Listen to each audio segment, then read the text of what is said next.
Count इसको सामने इस बुक पर ही रखना।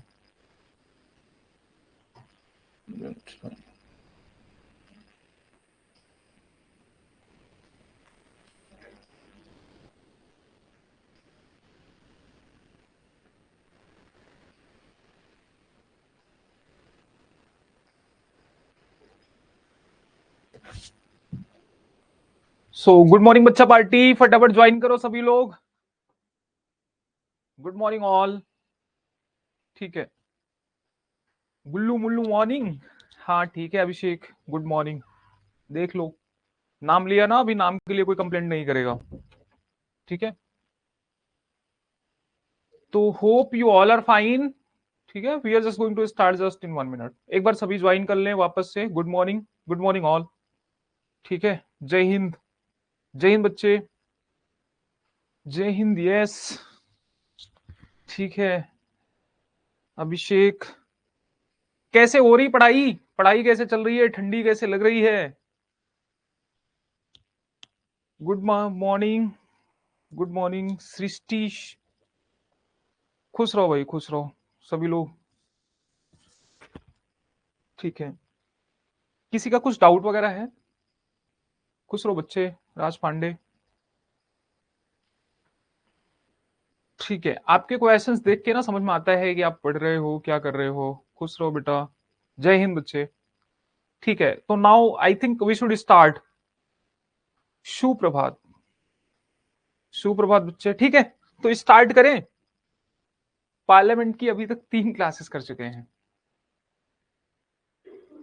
एक्चुअली क्या है ना, जैकेट ये देख रहे हो, बाल बाल मेरे कैसे, तो जैकेट वो टोपी तो ऑफिस में थोड़ा सा रहता है। ठीक है, तो बिना जैकेट के पढ़ा लेते हैं आराम से।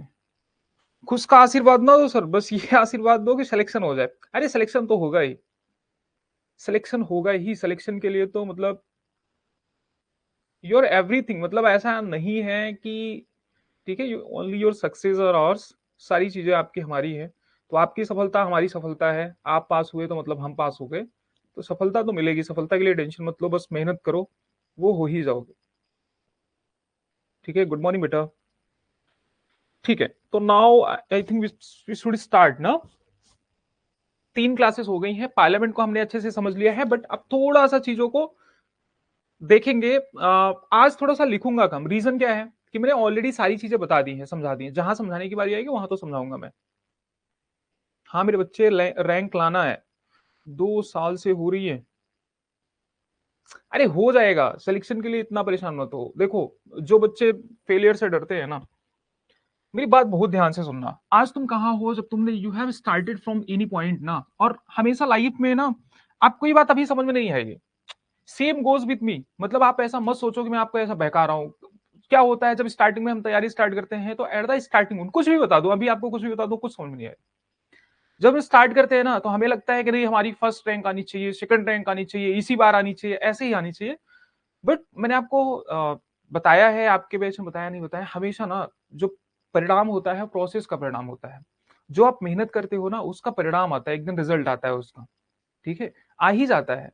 आप मेहनत करो, आप अपने अंदर वो एटीट्यूड लाओ, अच्छे से तैयारी करो यार, सारी चीजें होती हैं। फर्स्ट अटेम्प्ट में होता है।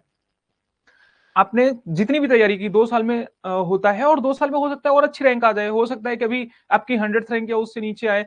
लेकिन अगर आपने तैयारी और अच्छी की है, तो हो सकता है आपकी फर्स्ट रैंक आ जाए। तो मतलब प्रोसेस फॉलो करो आप। ठीक है, तो टेंशन नहीं लेना। आप देखो, आप फेलियर से डरते हो ना, तो अगर you have started from this point और आपको यहां पे पहुंचना है, तो आप फेल क्या हो गए? फेल तो यहां थे ना, फेल तो यहां पे थे ना, यहां पे तो आप कुछ थे ही नहीं। और वो क्या फेल होगा जो एग्जाम दे ही नहीं रहा? आप तो इससे आगे ही बढ़ोगे।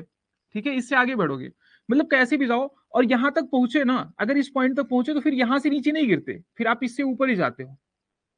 मान लो आप प्रिपरेशन कर रहे हो, लोग क्या बोलते हैं, प्रिपरेशन का ग्राफ ऐसे जाता है। मान लो you have started from this point and you want to be there, ठीक है, एट दिस पॉइंट। तो आप जब प्रिपरेशन करते हो, मान लो आपने प्रिपरेशन की तो आप यहां पहुंच गए। ठीक है, मतलब ये पॉइंट यहां नहीं होगा, यहां कहीं होगा। तो फिर आप यहाँ पे थोड़ी देर स्टेबल हो जाते हो, लेकिन फिर से आप जब मारते हो ना, अपना प्रयास करते हो ना, तो फिर से आप एक बार यहाँ पे एक पॉइंट लेते हो, फिर यहाँ पे थोड़ी देर रेस्ट करते हो। और ये सबके लाइफ में चलता है, यहाँ से थोड़ा सा जंप मारता है, फिर रेस्ट करता है, और एट द एंड वो सफलता तक पहुंच ही जाता है। आप अपने आसपास किसी भी पर्सन से पूछ लो, ठीक है, तो वो सफल हो ही जाता है। अगर आप अच्छे से पढ़ रहे हो तो सफल होगे, रैंक लाओगे, उसके लिए इतना टेंशन मत लो। और ये बात सही है, मतलब ये सिर्फ मूवी का डायलॉग या किसी पर्सन का डायलॉग नहीं है कि थोड़ा सा वेट करो, कर्म करते जाओ। ठीक है, कर्म मत करो, ठीक है, कर्म तो करो। और कहते हैं ना कि कर्म करो, जो फल है फल की चिंता मत करो। तो कर्म ऐसा करो कि आप फल की चिंता इसलिए मत करो क्योंकि आप फल का वृक्ष बन जाओ। आपको पता हो कि भाई कुछ ना कुछ तो कर ही लूंगा यार, अच्छे से पढ़ रहा हूं तो कुछ ना कुछ तो होगा ही। तो ये एटीट्यूड लाओ, ये सारी चीजें रखो। जय हिंद बच्चे। ठीक है, तो टेंशन मत लो, सारी चीजें होंगी। ठीक है, बिल्कुल, मतलब सोचना ही नहीं है, सारी चीजें होंगी, सब कुछ मिलेगा, सफलता मिलेगी।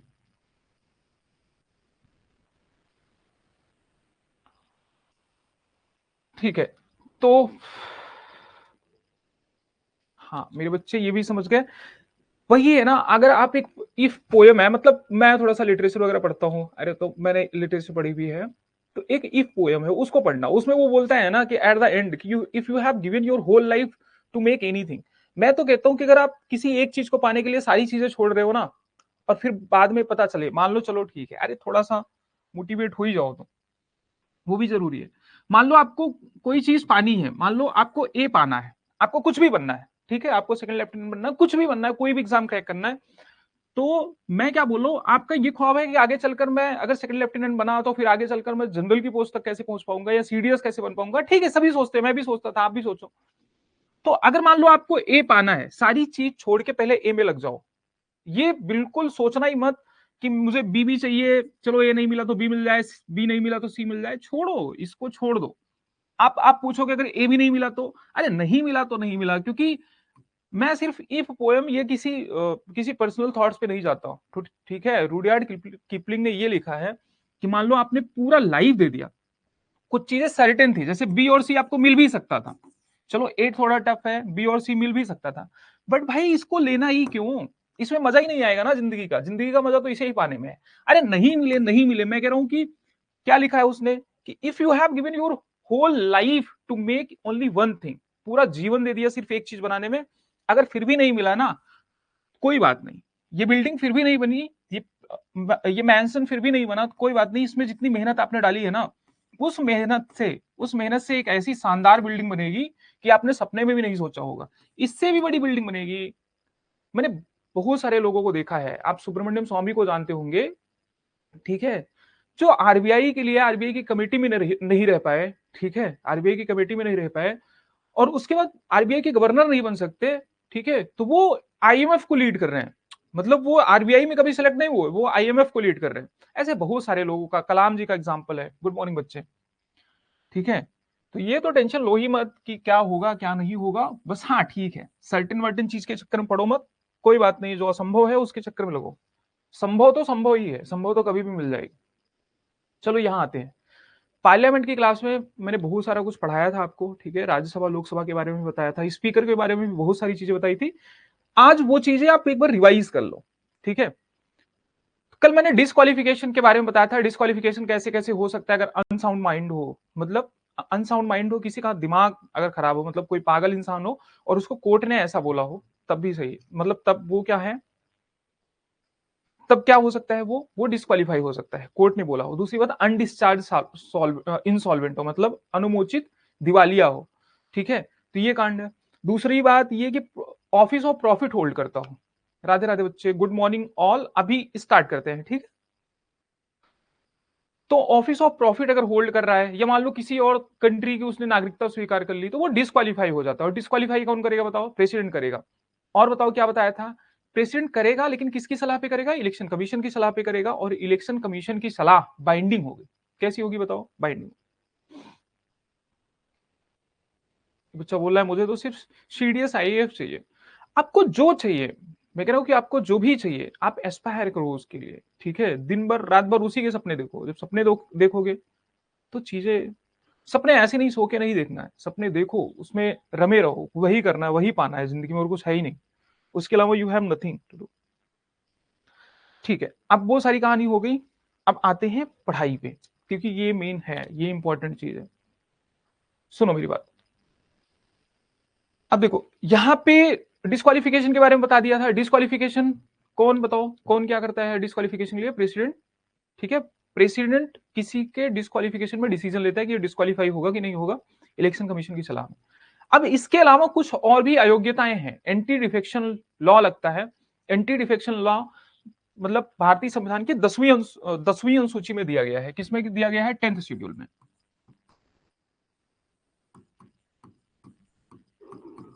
ठीक है, तो 10वीं अनुसूची में दिया गया है, तो इस बात का ध्यान रखना। अब एंटी डिफेक्शन लॉ लगता किस पे है?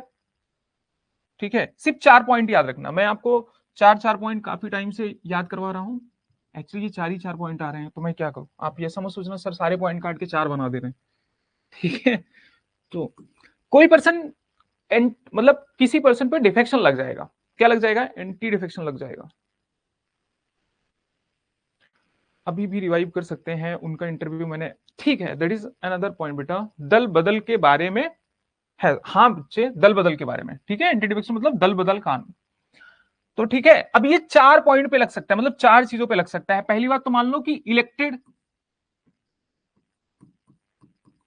मान लो कौन है इलेक्टेड, मतलब चुना गया। कौन बताओ? एमपी या फिर एमएलए, मतलब मेंबर ऑफ पार्लियामेंट या फिर मेंबर ऑफ लेजिस्लेटिव असेंबली, मतलब चाहे वो विधानसभा का चुना हुआ सदस्य हो, चाहे वो संसद हो, लेकिन कैसा होना चाहिए? चुना हुआ। अगर वो चुना गया किसी पार्टी से, इलेक्टेड, ठीक है, एमपीज एमएलए किसी पार्टी से, लिखा है मैंने, हिंदी में भी लिखा है, सिर्फ मैं आपको समझा रहा हूं। तो अगर चुना गया तो क्या है? वो चुना गया किसी पार्टी से, बट क्या कर दिया उसने? लेफ्ट। एक एक वर्ड ध्यान देना, प्राइमरी,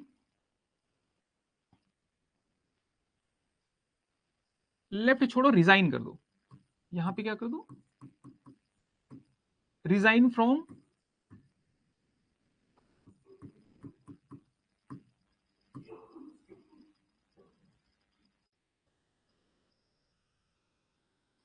प्राइमरी मेंबरशिप। मेरी बात बहुत ध्यान से सुनना। मैं कह रहा हूं कि कोई एमपी या एमएलए चुना गया और उसने अपनी पार्टी ही छोड़ दी। क्या हुआ? इलेक्शन हुआ, इलेक्शन में वो चुना गया और उसने अपनी पार्टी क्या कर दी? छोड़ दी। तो वो डिफेक्ट हो जाएगा। ठीक है, तो उसकी सदस्यता मतलब उस सीमा के लिए, मतलब कि 5 साल के लिए जो उसका कार्यकाल है, उसमें क्या हो जाएगा? डिफेक्ट हो जाएगा, डिफेक्शन लग जाएगा। इस बात का ध्यान रखना। आगे देखो, इसका दूसरा पॉइंट है, चलो हिंदी में लिखता हूं, बच्चे बोलते हैं हिंदी में भी लिखा करो।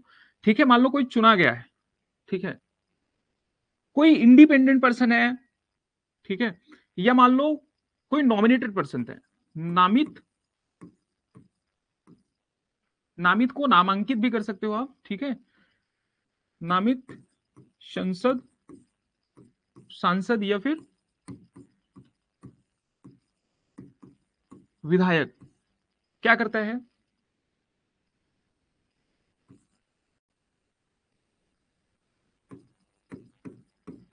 6 मंथ के बाद कोई दूसरी पार्टी ज्वाइन कर ले।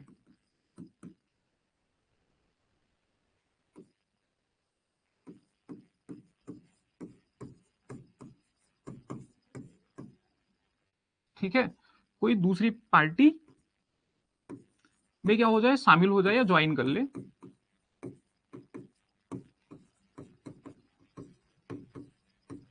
ठीक है, तो ये 2 पॉइंट याद रखो, टोटल 4 पॉइंट है मैं बता रहा हूं।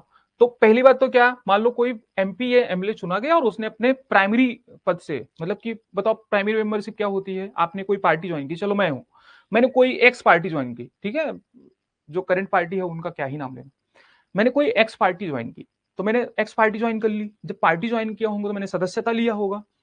अब मैं उससे चुन के भी आ गया, मैंने इलेक्शन लड़ा और वहां से जीत भी गया, और जीतने के बाद मैंने क्या किया? मैं बोला कि अब तुम्हारा मेंबरशिप मैं छोड़ता हूं, तो अब तो मैं पार्टी का सदस्य ही नहीं हूं।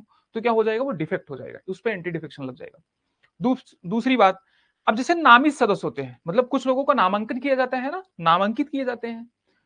देखो राज्यसभा में जैसे, मैं सबकी बात कर रहा हूं, एमपीज और एमएलए की बात कर रहा हूं, मतलब सांसद। अब सांसद दोनों ही होते हैं, चाहे वो राज्यसभा से चुने जाए चाहे लोकसभा से, सांसद दोनों को बोला जाता है। ठीक है, ये फिर विधायक। अब सुनो, बहुत ध्यान से सुनना। मान लो उस किसी का नामांकन किया गया, 12 सदस्यों का नामांकन किया जाता है ना, 4 फील्ड से कल बताया था, तो नामांकन किया गया, नामांकन होने के 6 महीने के अंदर ज्वाइन कर लिया तब तो ठीक है। लेकिन अगर 6 महीने के बाद अगर कोई पार्टी ज्वाइन करता है, ठीक है, यहां कोई भी लिख दो, दूसरी पार्टी का सवाल ही नहीं होता, कोई भी पार्टी लिख दो, बताओ, क्योंकि किसी पार्टी से नामांकित थोड़ी ना है, तो कोई भी पार्टी, कोई भी पार्टी अगर उसने ज्वाइन की 6 महीने के बाद, तो क्या हो गया उसको बताओ, वो डिस्क्वालीफाइड हो जाएगा। समझ में आया, मतलब उस पर डिफेक्शन लग जाएगा, ठीक है। किसी ना किसी एस्पेक्ट से क्वेश्चन जरूर आएगा, बिल्कुल सबसे इंपॉर्टेंट है कि जो वाइस प्रेसिडेंट है उनके रिमूवल से रिलेटेड क्वेश्चन आ सकता है कि किस तरीके का, मेजोरिटी बताऊंगा जस्ट इसके बाद ही बताने वाला हूं। तो ये 2 पॉइंट हो गए। तीसरा पॉइंट और चौथा पॉइंट एकदम सिंपल है। तीसरा पॉइंट क्या है,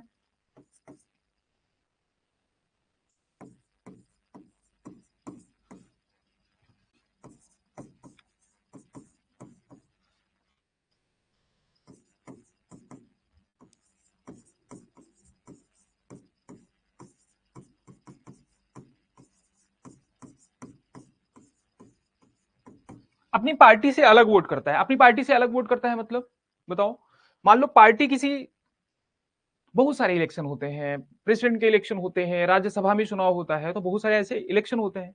तो अब वो क्या करते हैं, अपनी पार्टी से अलग जाके वोट कर दे। समझ में आया, अपनी पार्टी की विचारधारा से अलग जाके किसी अन्य पर्सन को वोट दे दे, तो उसको भी पार्टी क्या कर सकती है, ठीक है। एक होता है व्हिप, क्या होता है व्हिप, मतलब सभी पार्टी का एक होता है व्हिप, इसको यही जान लो, कुछ ऐसा है नहीं, मतलब सभी पार्टी अपना एक व्हिप बनाती है, ठीक है, एक व्हिप बनाती है। तो जो व्हिप बनता है, अब इसमें एक पर्सन हो सकते हैं, एक से ज्यादा पर्सन हो सकते हैं, वो बताता है कि तुम्हारा मतलब जो उस पार्टी के सदस्य वो करेंगे क्या। तो ये जो बोलता है उसको भी व्हिप बोलते हैं, मतलब ये जो गाइडलाइंस देता है उसको भी व्हिप बोलते हैं, और जो पर्सन रहता है उसको भी व्हिप बोलते हैं। समझ में आया। तो व्हिप के अकॉर्डिंग अगर इसने, मतलब व्हिप ने जो बोला था, अगर इसने वोट नहीं किया, वो सारी सभी पार्टी के पर्सन को एक ही चीज बताएगा, तो अगर इसने वोट नहीं किया तो इसको क्या कर देंगे बताओ, इस पे डिफेक्शन लग जाएगा। निर्णय कौन लेगा, मैं बता रहा हूं, तो इस पे क्या लग जाएगा, डिफेक्शन।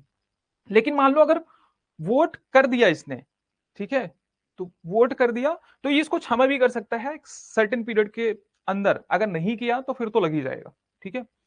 एक चौथा पॉइंट होता है कि मान लो कोई इंडिपेंडेंट मेंबर है, चारों पॉइंट लिखे हैं मैंने एक जगह, तो अगर कोई इंडिपेंडेंट मेंबर है, वो इंडिपेंडेंट मेंबर जो है वो चुनाव जीत जाता है, ठीक है, निर्दलीय प्रत्याशी जिसको बोलते हैं। मान लो कोई निर्दलीय प्रत्याशी है, निर्दलीय प्रत्याशी कौन होता है बताओ, उसको किसी भी पार्टी ने, जो किसी भी रिकॉग्नाइज्ड पार्टी है, कोई भी रिकॉग्नाइज्ड पार्टी है, चाहे वो राष्ट्रीय लेवल पे हो, चाहे वो राज्य के स्तर पर हो, ये नॉर्मल जो रिकॉग्नाइज्ड पार्टी होती है, ठीक है, मतलब जिनको चुनाव चिन्ह वगैरह मिला है, अगर उससे चुनाव ना लड़कर किसी निर्दलीय मतलब ऐसे ही चुनाव लड़ता है इंडिपेंडेंट, ठीक है, किसी भी पार्टी से नहीं, अपने ऐसे भी लड़ सकते हैं चुनाव, तो नॉर्मल निर्दलीय चुनाव लड़ता है, तो चुनाव लड़ने के बाद अगर वो जीत जाता है, और जीतने के बाद अगर उसने फिर से कोई पार्टी ज्वाइन की, जीतने के बाद अगर कोई, सेम कहानी है यही वाली, मतलब इलेक्टेड एमपीज, चाहे वो इंडिपेंडेंट ही क्यों ना हो, चाहे वो इंडिपेंडेंट हो या फिर किसी पार्टी से हो, अगर उसने दूसरी पार्टी ज्वाइन की तो वो भी क्या हो जाएगा, डिफेक्ट हो जाएगा। बस इस बात का ध्यान रखना,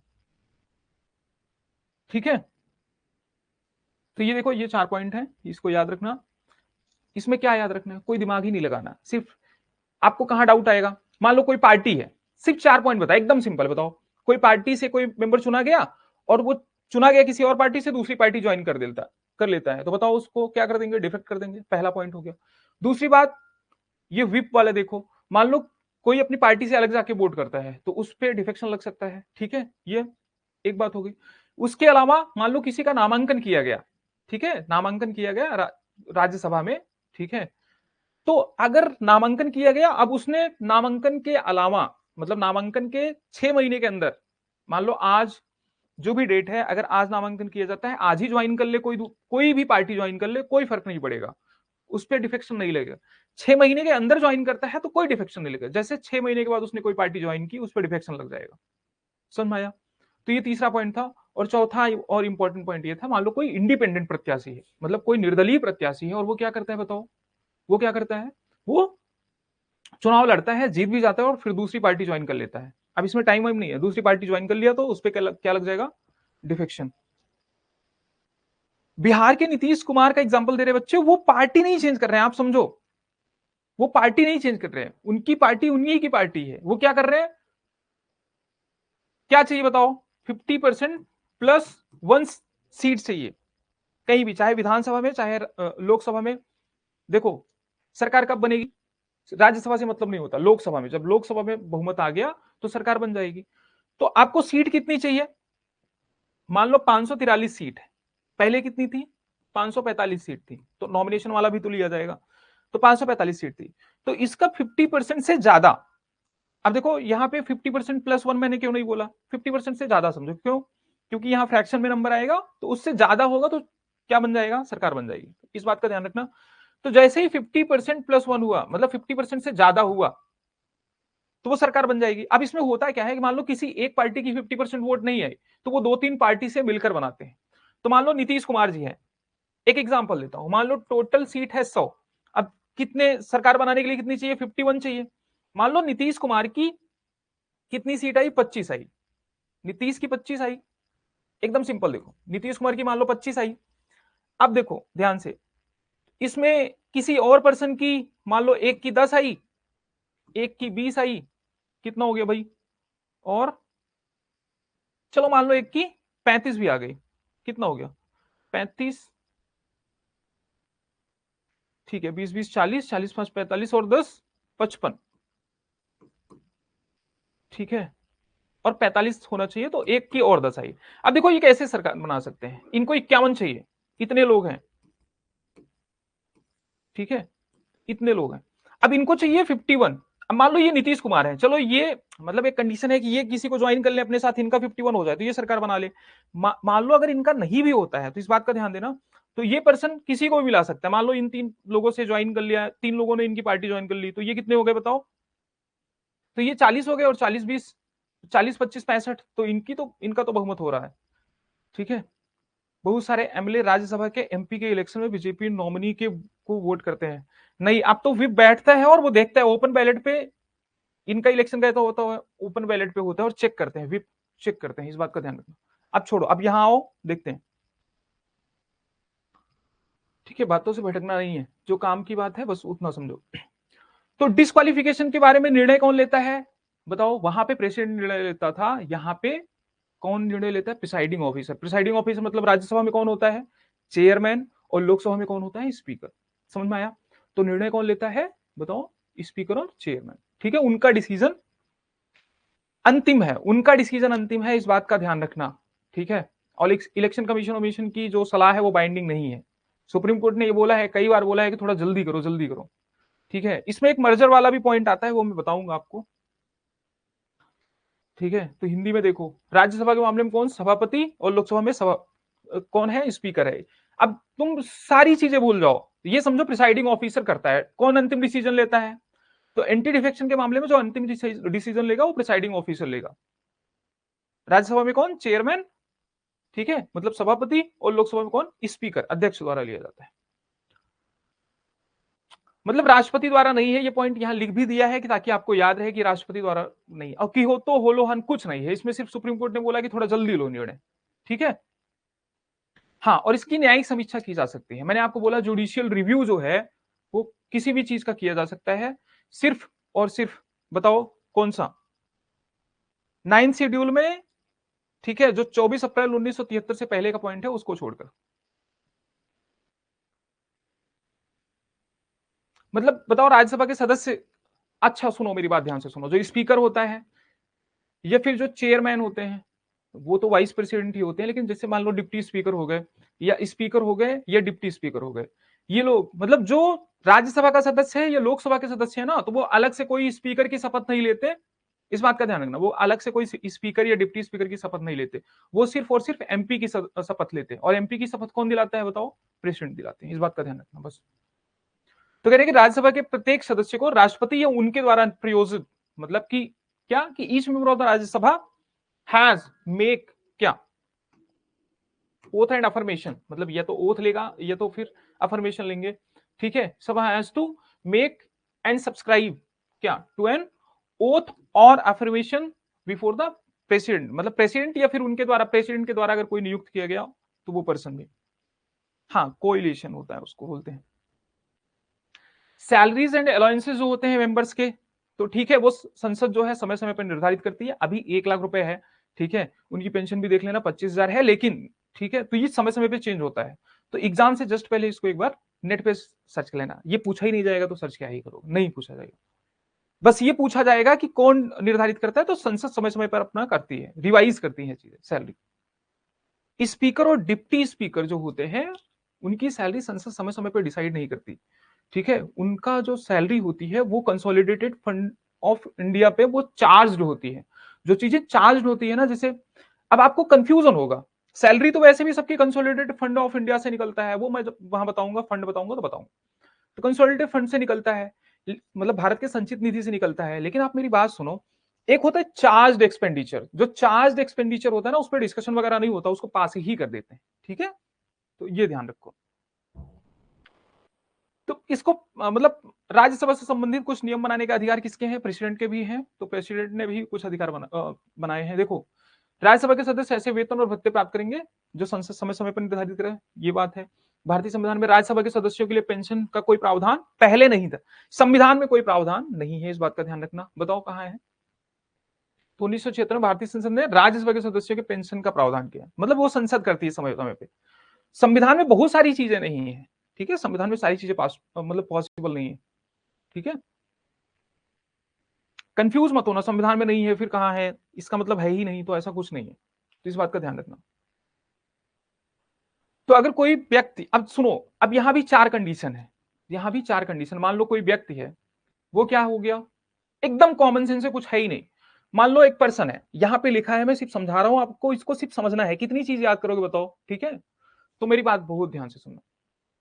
अगर मान लो कोई पर्सन है, ठीक है, वो राज्यसभा का मेंबर है और लोकसभा का सदस्य चुना जाता है, मतलब पहले राज्यसभा का सदस्य था और अब लोकसभा का सदस्य चुना जाएगा। बताओ, वो राज्यसभा का ऑलरेडी सदस्य था, अब उसने लोकसभा का चुनाव लड़ा, तो इसका मतलब उसका भी विश होगा ना कि वो लोकसभा का सदस्य बने। ऐसे ही तो चुनाव लड़ नहीं लेगा। तो इसका मतलब, अगर या तो उसको बताना होगा कि मुझे ये सीट छोड़नी है, मुझे ये सीट छोड़नी है। अगर बता दिया तो ठीक है, अगर नहीं बताया, इस बात को बहुत ध्यान से सुनना, नहीं बताया तो पहले हाउस, वो जहां पहले था, देखो ये कोई भी संसद के दोनों सदनों के लिए, ये तो छोड़ो, ये पॉइंट छोड़ो, ये बात बताता हूं। देखो बहुत ध्यान से सुनो, मान लो अगर कोई व्यक्ति है वो राज्यसभा का सदस्य है, ठीक है, मेंबर है, मान लो, यहां सिर्फ मेंबर की बात कर रहा हूं, एकदम कॉमन सेंस है, कुछ नहीं है। मान लो कोई मेंबर है, अब वो राज्यसभा का सदस्य है लेकिन वो लोकसभा का सदस्य है, मतलब यहां पे लिख देता हूं पहले और यहां पे बाद।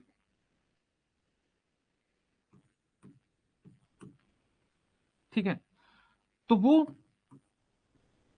लोकसभा का सदस्य बन जाता है। तो अगर उसने इन्फॉर्म कर दिया, ठीक है, हाउस को, सदन को ये इन्फॉर्म कर दिया कि मैं लोकसभा का सदस्य बनना चाहता हूं या लोकसभा का सदस्य छोड़ना चाहता हूं, तो दैट इज फाइन। नहीं किया तो उसकी ये सीट खाली हो जाएगी।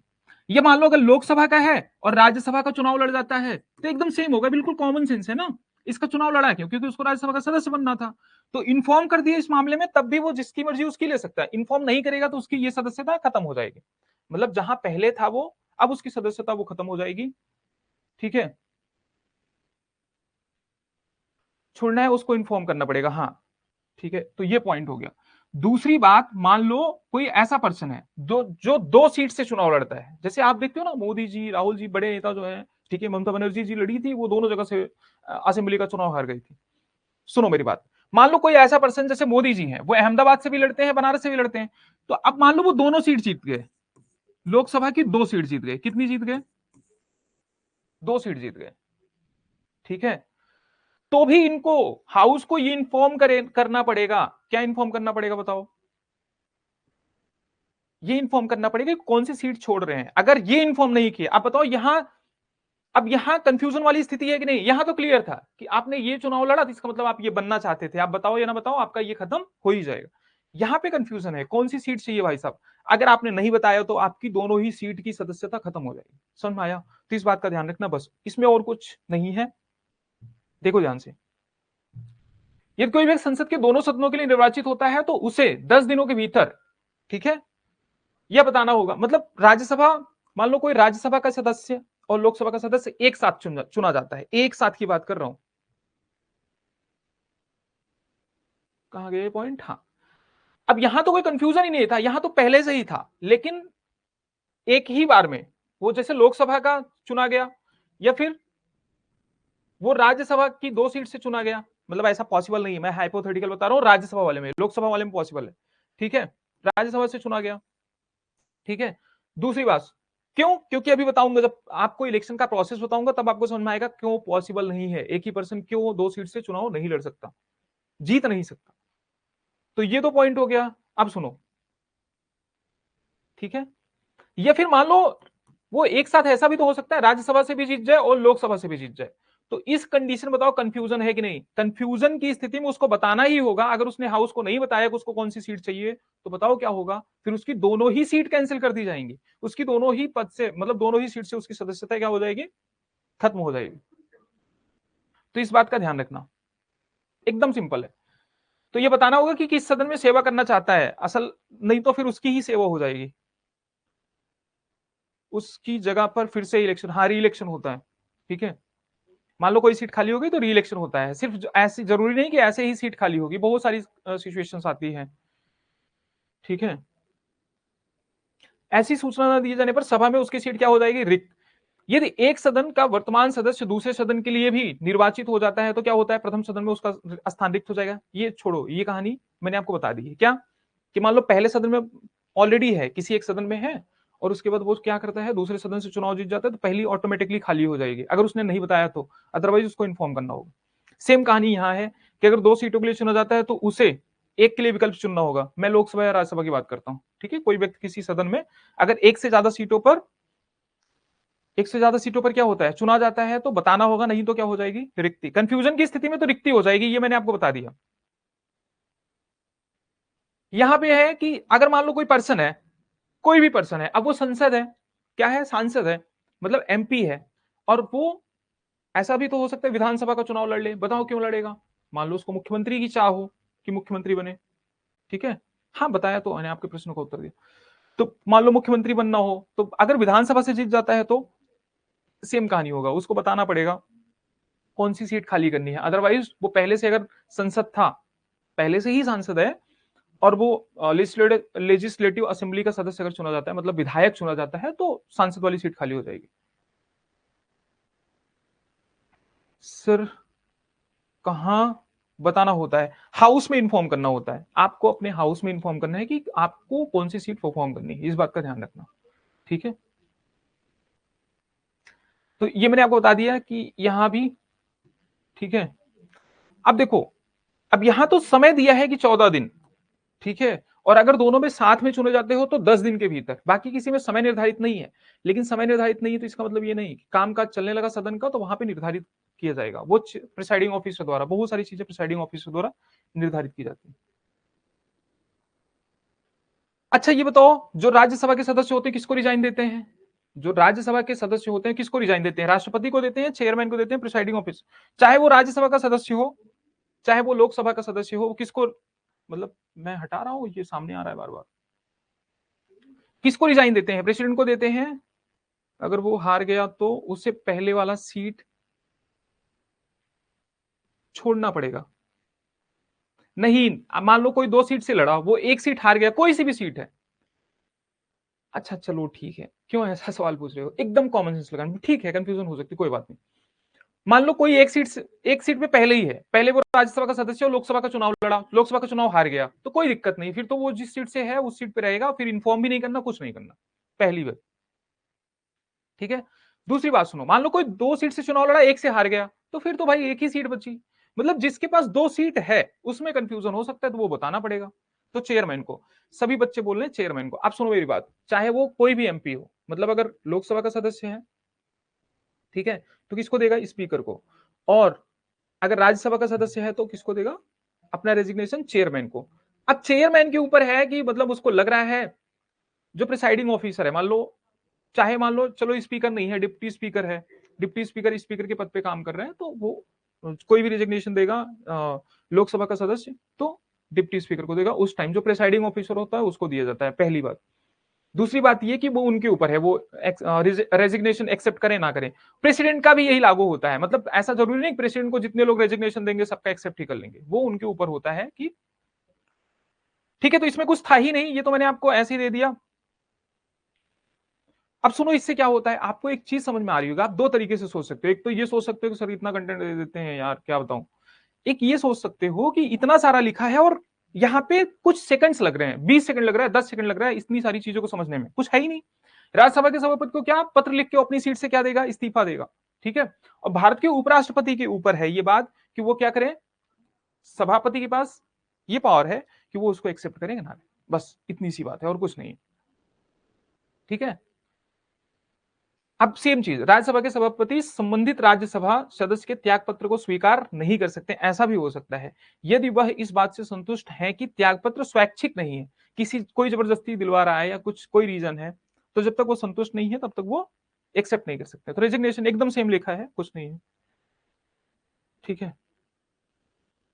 यहाँ पे देखो कुछ नहीं है, सेम चीज। यहाँ पे बस ऐसे डिजाइन में इसलिए दे दिया तब कि आपको डिजाइन आई थिंक पसंद आता है।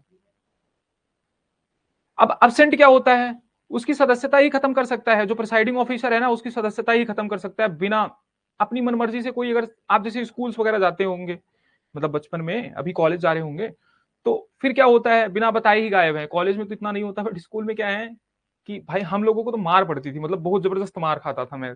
ठीक है, तो वो वहां कहानी हो गई। दूसरी बात, अगर बिना बताए गए ना तो फिर वो फाइन का, मतलब बहुत सारी चीजें होती है, इन्फॉर्म करना पड़ता है। वैसे ही अगर आप हाउस में कोई सदस्य है, वो चाहे राज्यसभा को, ये दोनों में अप्लाई होता है। मैं लोकसभा में सिर्फ दिखाऊंगा, इतना समझाऊंगा नहीं। तो कोई भी हाउस का सदन है, चाहे वो लोकसभा का हो चाहे वो राज्यसभा का हो, अगर वो 60 दिन बिना बताए अनुपस्थित रहा, मतलब बिना अनुमति के, बिना प्रिसाइडिंग ऑफिसर, प्रिसाइडिंग ऑफिसर मैं बार बार कह रहा हूं, राज्यसभा में कौन, चेयरमैन, और लोकसभा में कौन, स्पीकर, तो बिना इनकी अनुमति के अगर वो 60 दिन गायब रहा, ठीक है, 60 दिन गायब रहा, तो उसकी सदस्यता खत्म कर देंगे। ठीक है, उसको टर्मिनेट कर देंगे। ठीक है, चेयरमैन करेंगे। और सुनो एक बात इस पे ध्यान रखना कि ये 60 दिन कैसे काउंट होंगे। मान लो आज सत्र खत्म होता है, आज सत्र खत्म होता है, सत्र बताया था ना क्या होता है, प्रोरोग होता है, मान लो स्थगन होता है, स्थगित कर दिया जाता है। मान लो चलो विंटर सेशन चल रहा है, विंटर सेशन आज ही समाप्त हो गया। अब ऐसा नहीं कि 60 दिन तक कोई, 60 दिन तक कोई एक भी बैठक ही नहीं हुई तो भी काउंट किया जाएगा। नहीं, ये कोई छुट्टी पड़ गई वो भी काउंट किया जाएगा। 4 दिन, 4 दिन से कम अगर छुट्टी है तो काउंट किया जाएगा, वो दिन भी लिया जाएगा। 4 दिन से ज्यादा छुट्टी हुई तो काउंट नहीं किया जाएगा। बच्चे बोल रहे हैं कॉलेज में भी होता है, हमारे कॉलेज में तो नहीं होता था। मतलब हम तो क्या बताएं, बदमाशियां करना नहीं सिखाऊंगा मैं आप लोगों को। ठीक है। तो अब्सेंट क्या, एकदम सिंपल लिखा है मेरे बच्चे, देखो यहाँ पे कह रहे हैं कि absent from all it's meeting for a period of 60 days without its permission. लेकिन जब 60 डेज काउंट करेंगे ना तो उसमें 4 दिन से ज्यादा गैप नहीं होना चाहिए। उसमें क्या होना चाहिए, 60 दिन की अवधि की गणना करते समय उस अवधि को ध्यान में नहीं रखा जाएगा जहां 4 दिन से अधिक छुट्टी थी। तो इस बात का ध्यान रखना। ठीक है, अब मेरी बात बहुत ध्यान से सुनो। मान लो कोई 30 दिन तक एब्सेंट है इस सदन में, विंटर सेशन में 30 दिन से, पिछले एक महीने से एब्सेंट है।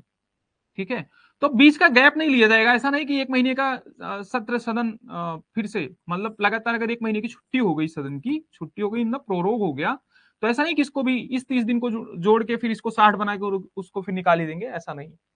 और जरूरी नहीं कि 60 दिन में उसको टर्मिनेट कर ही दें, वो डिपेंड करेगा, वो डिस्क्रिशन होता है किसका, प्रिसाइडिंग ऑफिसर का। लिबर्टी के दो टाइप्स होते हैं, पॉजिटिव और negative liberty. Liberty even from law और निगेटिव में लिबर्टी फ्रॉम, वो दोनों में क्या डिफरेंस है। एक बच्चा लिबर्टी पूछ रहा है, उम्मीद है मैं बता दूंगा। सुनो, लिबर्टी सुन लो, लिबर्टी कुछ नहीं है, 1 मिनट में देखो, 1 मिनट में समझो।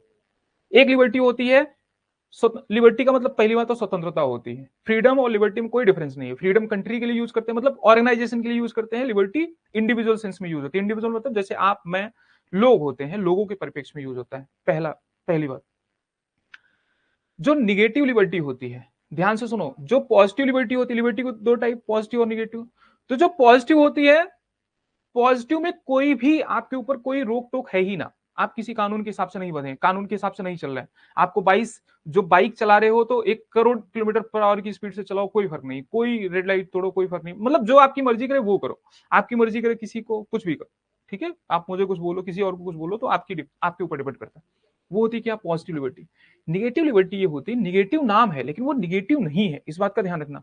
निगेटिव लिबर्टी क्या होती है, मान लो आपकी कोई स्वतंत्रता है, तो अब पॉजिटिविटी में क्या था कि यू हैव, मतलब कुछ भी लिबर्टी, आप किसी का मर्डर कर दो, कुछ भी कर दो, मतलब ऐसा करना नहीं है, मेरी बातों में नहीं आना, मैं समझा रहा हूं आपको, कुछ भी कर सकते हो आप पॉजिटिव लिबर्टी में। नेगेटिव लिबर्टी में लॉ के अकॉर्डिंग आपको रहना है, लॉ के अकॉर्डिंग, मतलब कानून के हिसाब से चलना है, ठीक है। तो दूसरा टॉपिक के क्वेश्चन जनरली मत पूछा करो। यहां पे देखो, अब चलो ठीक है, डाउट आएगा तो पूछ सकते हो आप, लेकिन जब डाउट का सेशन लेता हूं, टाइम होता है स्टार्टिंग में आने के टाइम, तब पूछा करो। तो देखो, भारतीय संविधान में चुनाव को शून्य घोषित करने की ऐसी कोई प्रक्रिया नहीं बताई गई है, लेकिन इस बात का ध्यान रखना, मतलब ऐसा संविधान में ये नहीं लिखा गया। संविधान में क्या नहीं लिखा गया है, देखो जो लिखा गया है दैट इज फाइन, ठीक है। मतलब जो मैं आपको पढ़ा दूं तो दैट इज फाइन, जो ना पढ़ाऊं तो वो तो फिर नहीं पढ़ाया ना। मतलब संविधान में क्या है, संविधान में जो चीजें लिखी गई हैं दैट इज फाइन, जो नहीं लिखी गई हैं तो मतलब ऐसी भी चीजें हैं, सारी चीजें संविधान में लिखना तो पॉसिबल है नहीं।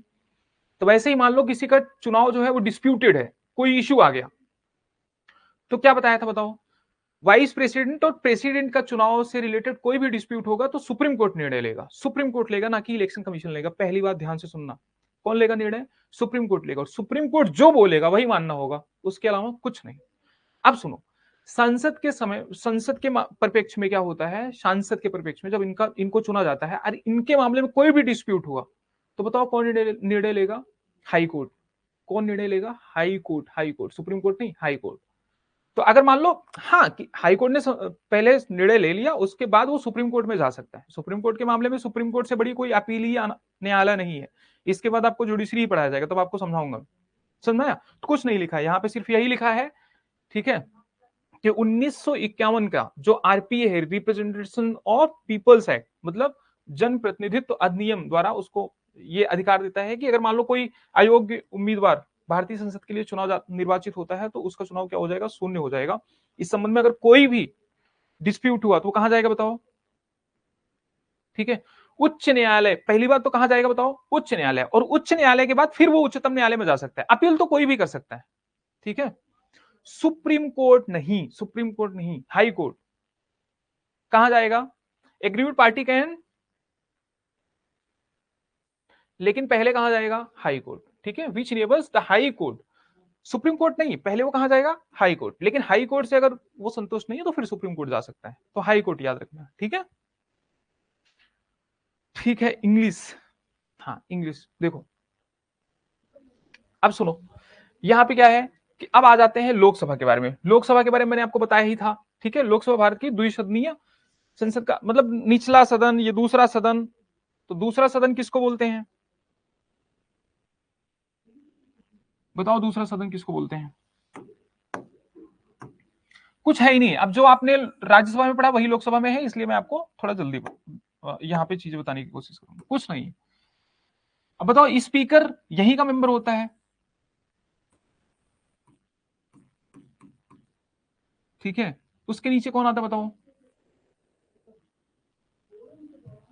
कौन आता है यहां इसके नीचे, ठीक है।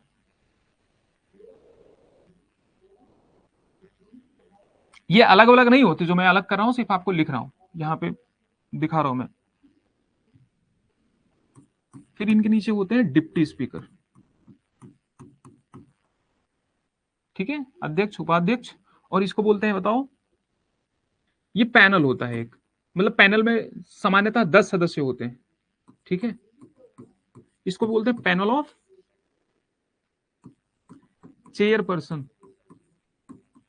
अब ये मत बोलना मुझसे कि ये चेयरपर्सन क्यों बोलते हैं, स्पीकर क्यों नहीं बोलते हैं, तो ठीक है। तो ये नाम है, जब नॉमिनिक्लेचर जो हमारे संविधान निर्माताओं ने दे दिया तो दैट इज फाइन। इसके पीछे कोई लॉजिक नहीं है। किसी का नाम चिंटू है तो क्या बताऊं मैं क्यों है चिंटू, उसके घर वालों को पसंद आ गया था कि किसको पसंद आ गया, तो भगवान ही जाने, ठीक है।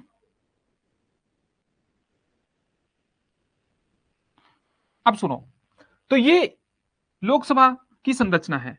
अब इसमें मेंबर कितने हैं टोटल, 543, ठीक है। मैक्सिमम कितने होने चाहिए, 550। तो अभी वर्तमान में कितने मेंबर हैं बताओ, 543। 543 का बहुमत आ गया, मतलब 50% से ज्यादा वोट अगर किसी को आ गया तो वो क्या बना लेता है बताओ, सरकार बना लेता है। समझ में आया। तो ये 543 किसको लेकर, स्पीकर, डिप्टी स्पीकर और इन सबको लेकर, क्योंकि ये सदन के सदस्य होते हैं, बाद में इस्तीफा दे सकते हैं। जो एंटी डिफेक्शन होता है वो सुनो, एंटी डिफेक्शन होता है, प्रिसाइडिंग ऑफिसर्स पर लागू नहीं होता है। देखो चेयरमैन तो वैसे भी सदस्य नहीं होता है हाउस का, मतलब वो राज्यसभा का सदस्य नहीं होता है।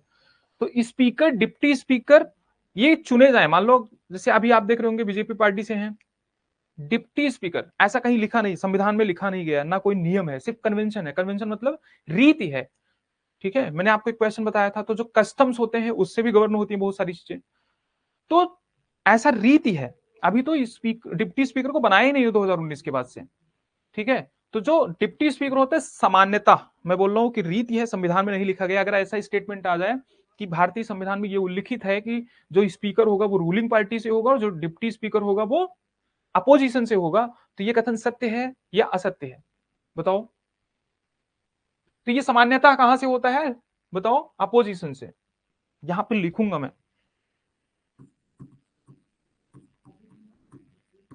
सामान्यता जहां लिख रहा हूं उसका मतलब समझ लें कंपलसरी नहीं होता, चेंज हो सकता है।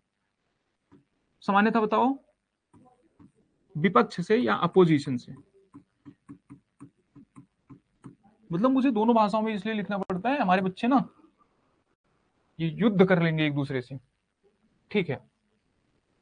और ये सामान्यता कहां से होता है, हाँ ये भी सामान्यता ही होता है, कहां से बताओ, ये होता है रूलिंग पार्टी से। कहां लिखा गया है ऐसा, भारतीय संविधान में लिखा गया है क्या?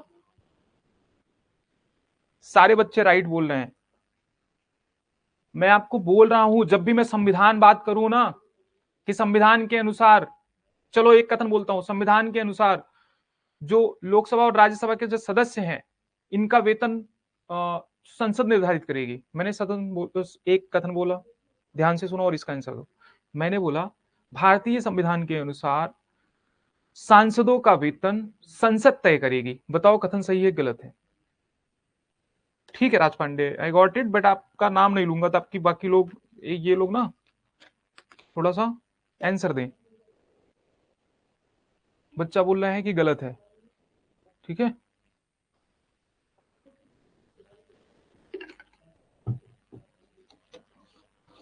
बच्चे बोल रहे हैं रॉन्ग है, एक बच्चा बोल रहा है सही है। सुनो, तो पहला वाला कथन, तो ये वाला तो गलत था, कौन सा, कि ये अपोजिशन से ही होना चाहिए। ऐसा भी लिख दीजिए, ऐसा भी हो सकता है कि आपको ऐसा भी स्टेटमेंट दे दे। पहली बात तो ये भारतीय संविधान में उल्लिखित नहीं है कि वो रूलिंग पार्टी से होगा या अपोजिशन से होगा, पहली बात तो ये लिखा नहीं गया है। न ही rules of procedure any business, ऐसे किसी रूल का नाम दे दीजिए, किसी रूल में भी नहीं लिखा है कि ये क्या, डिप्टी स्पीकर जो है वो अपोजिशन से होगा और स्पीकर जो है रूलिंग पार्टी से होगा, ठीक है। लेकिन कन्वेंशन है, कन्वेंशन मतलब रीति है, मतलब लंबे टाइम से चली आ रही है, तो उसको लोग फॉलो करते हैं, ठीक है। सामान्यता फॉलो करते हैं, सामान्यता के लिए लिखा है। देखो अब स्पीकर रूलिंग पार्टी से ही होता है भाई, स्पीकर ही बहुत सारे लोगों को बोलने का मौका देता है, जो बोलने का टाइम मिलता है, आप संसद में देखते होंगे, वो उनकी कितनी स्ट्रेंथ है उसके हिसाब से मिलता है। अरे स्ट्रेंथ मतलब आपको मैथ आती है, आप डिवाइड कर लो। मान लो अगर पूरे दिन में किसी को मान लो 6 घंटे हैं, 7 घंटे हैं, तो और किसी पार्टी को मान लो 6 घंटे हैं, पूरे दिन में काम का टाइम कितना है, बोलने का टाइम किसी को अगर अवसर दिया जाता है तो मान लो 6 घंटे है, और किसी पार्टी की अगर 2/3 सीट आई है, तो बताओ उसको 4 घंटे मिलेंगे कि नहीं। तो इस तरीके से प्रोपोर्शन निकाला जाता है। मैं आपको एक एग्जांपल दे रहा हूं, हाँ। तो पहली बात तो ये संविधान में मेंशन नहीं है। जो दूसरा कथन मैंने बोला था क्या, कि सांसदों के वेतन और भत्ते भारतीय संविधान में उल्लिखित है, या भारतीय संविधान के अनुसार जो सांसदों के वेतन और भत्ते होंगे वो संसद निर्धारित करेगी। अब देखो यहाँ पे देखो ट्रैप कैसे करेगी यूपीएससी, कौन निर्धारित करता है, संसद ही करती है, ये तो आपको भी पता है। लेकिन भारतीय संविधान के अनुसार नहीं, भारतीय संविधान में हर चीज नहीं दी गई है, इस बात का ध्यान देना। जैसे अगर मैं बोलूं भारतीय संविधान के अनुसार जो सुप्रीम कोर्ट के न्यायाधीश हैं, या जो उच्च न्यायालय मतलब हाई कोर्ट के न्यायाधीश हैं, उनकी जो अपॉइंटमेंट के विषय में जो निर्णय लेगी वो कॉलेजियम लेगी। तो बताओ ये कथन सही है कि गलत है? कि कॉन्स्टिट्यूशन में दिया है कि डिप्टी स्पीकर, कॉन्स्टिट्यूशन में नहीं दिया है, फिर या तो राहुल गांधी ने ढंग से नहीं पढ़ा, मतलब चलो ठीक है, मैं क्यों नाम लूं किसी का, ठीक है, या तो उनको किसी ने बताया नहीं।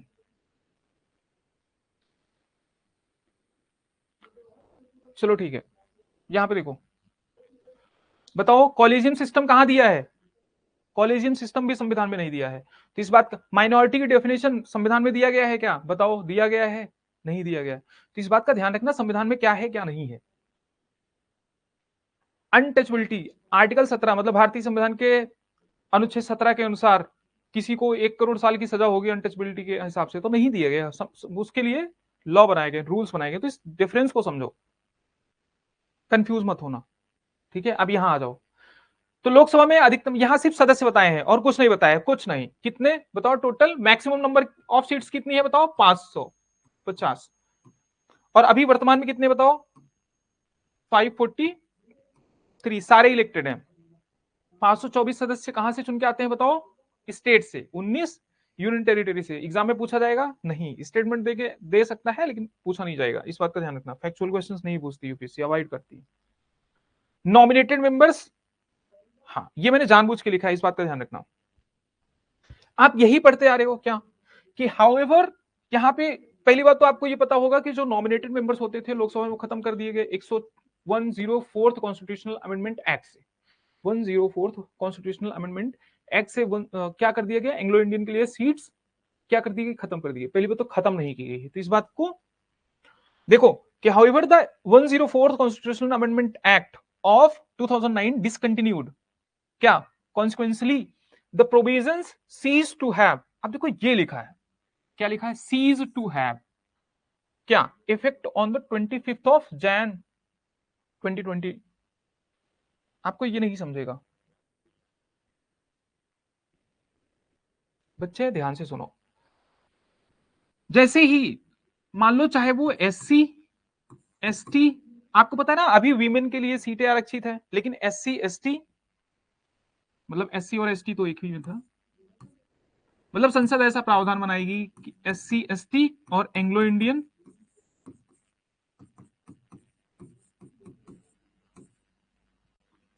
ठीक है, तो इनके लिए क्या सीटों का प्रावधान बनाएगी, इनके लिए कुछ सीटें आरक्षित करेगी।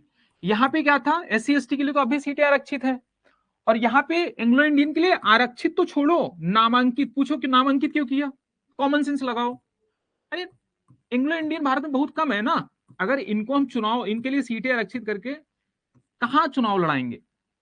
अगर चुनाव लड़ाने लग गए इनको तो ये पहली बात तो जीत ही नहीं पाएंगे। चलो ठीक है, अगर, लेकिन वैसे जीत तो अगर चलो ये भी नहीं पाएंगे, लेकिन सीटें ही इनके लिए आरक्षित कर दें, फिर जब टोटल बहुत कम एंग्लो इंडियन है ही, तो फिर इनको चुनाव नहीं लड़ाएंगे, इनको सीधा नामांकित करते थे। तो इनका नामांकन था, लेकिन कंफ्यूज मत होना कि एससी एसटी को भी नामांकित करते हैं, इनके लिए सीटें रिजर्व की जाती हैं पहली बार।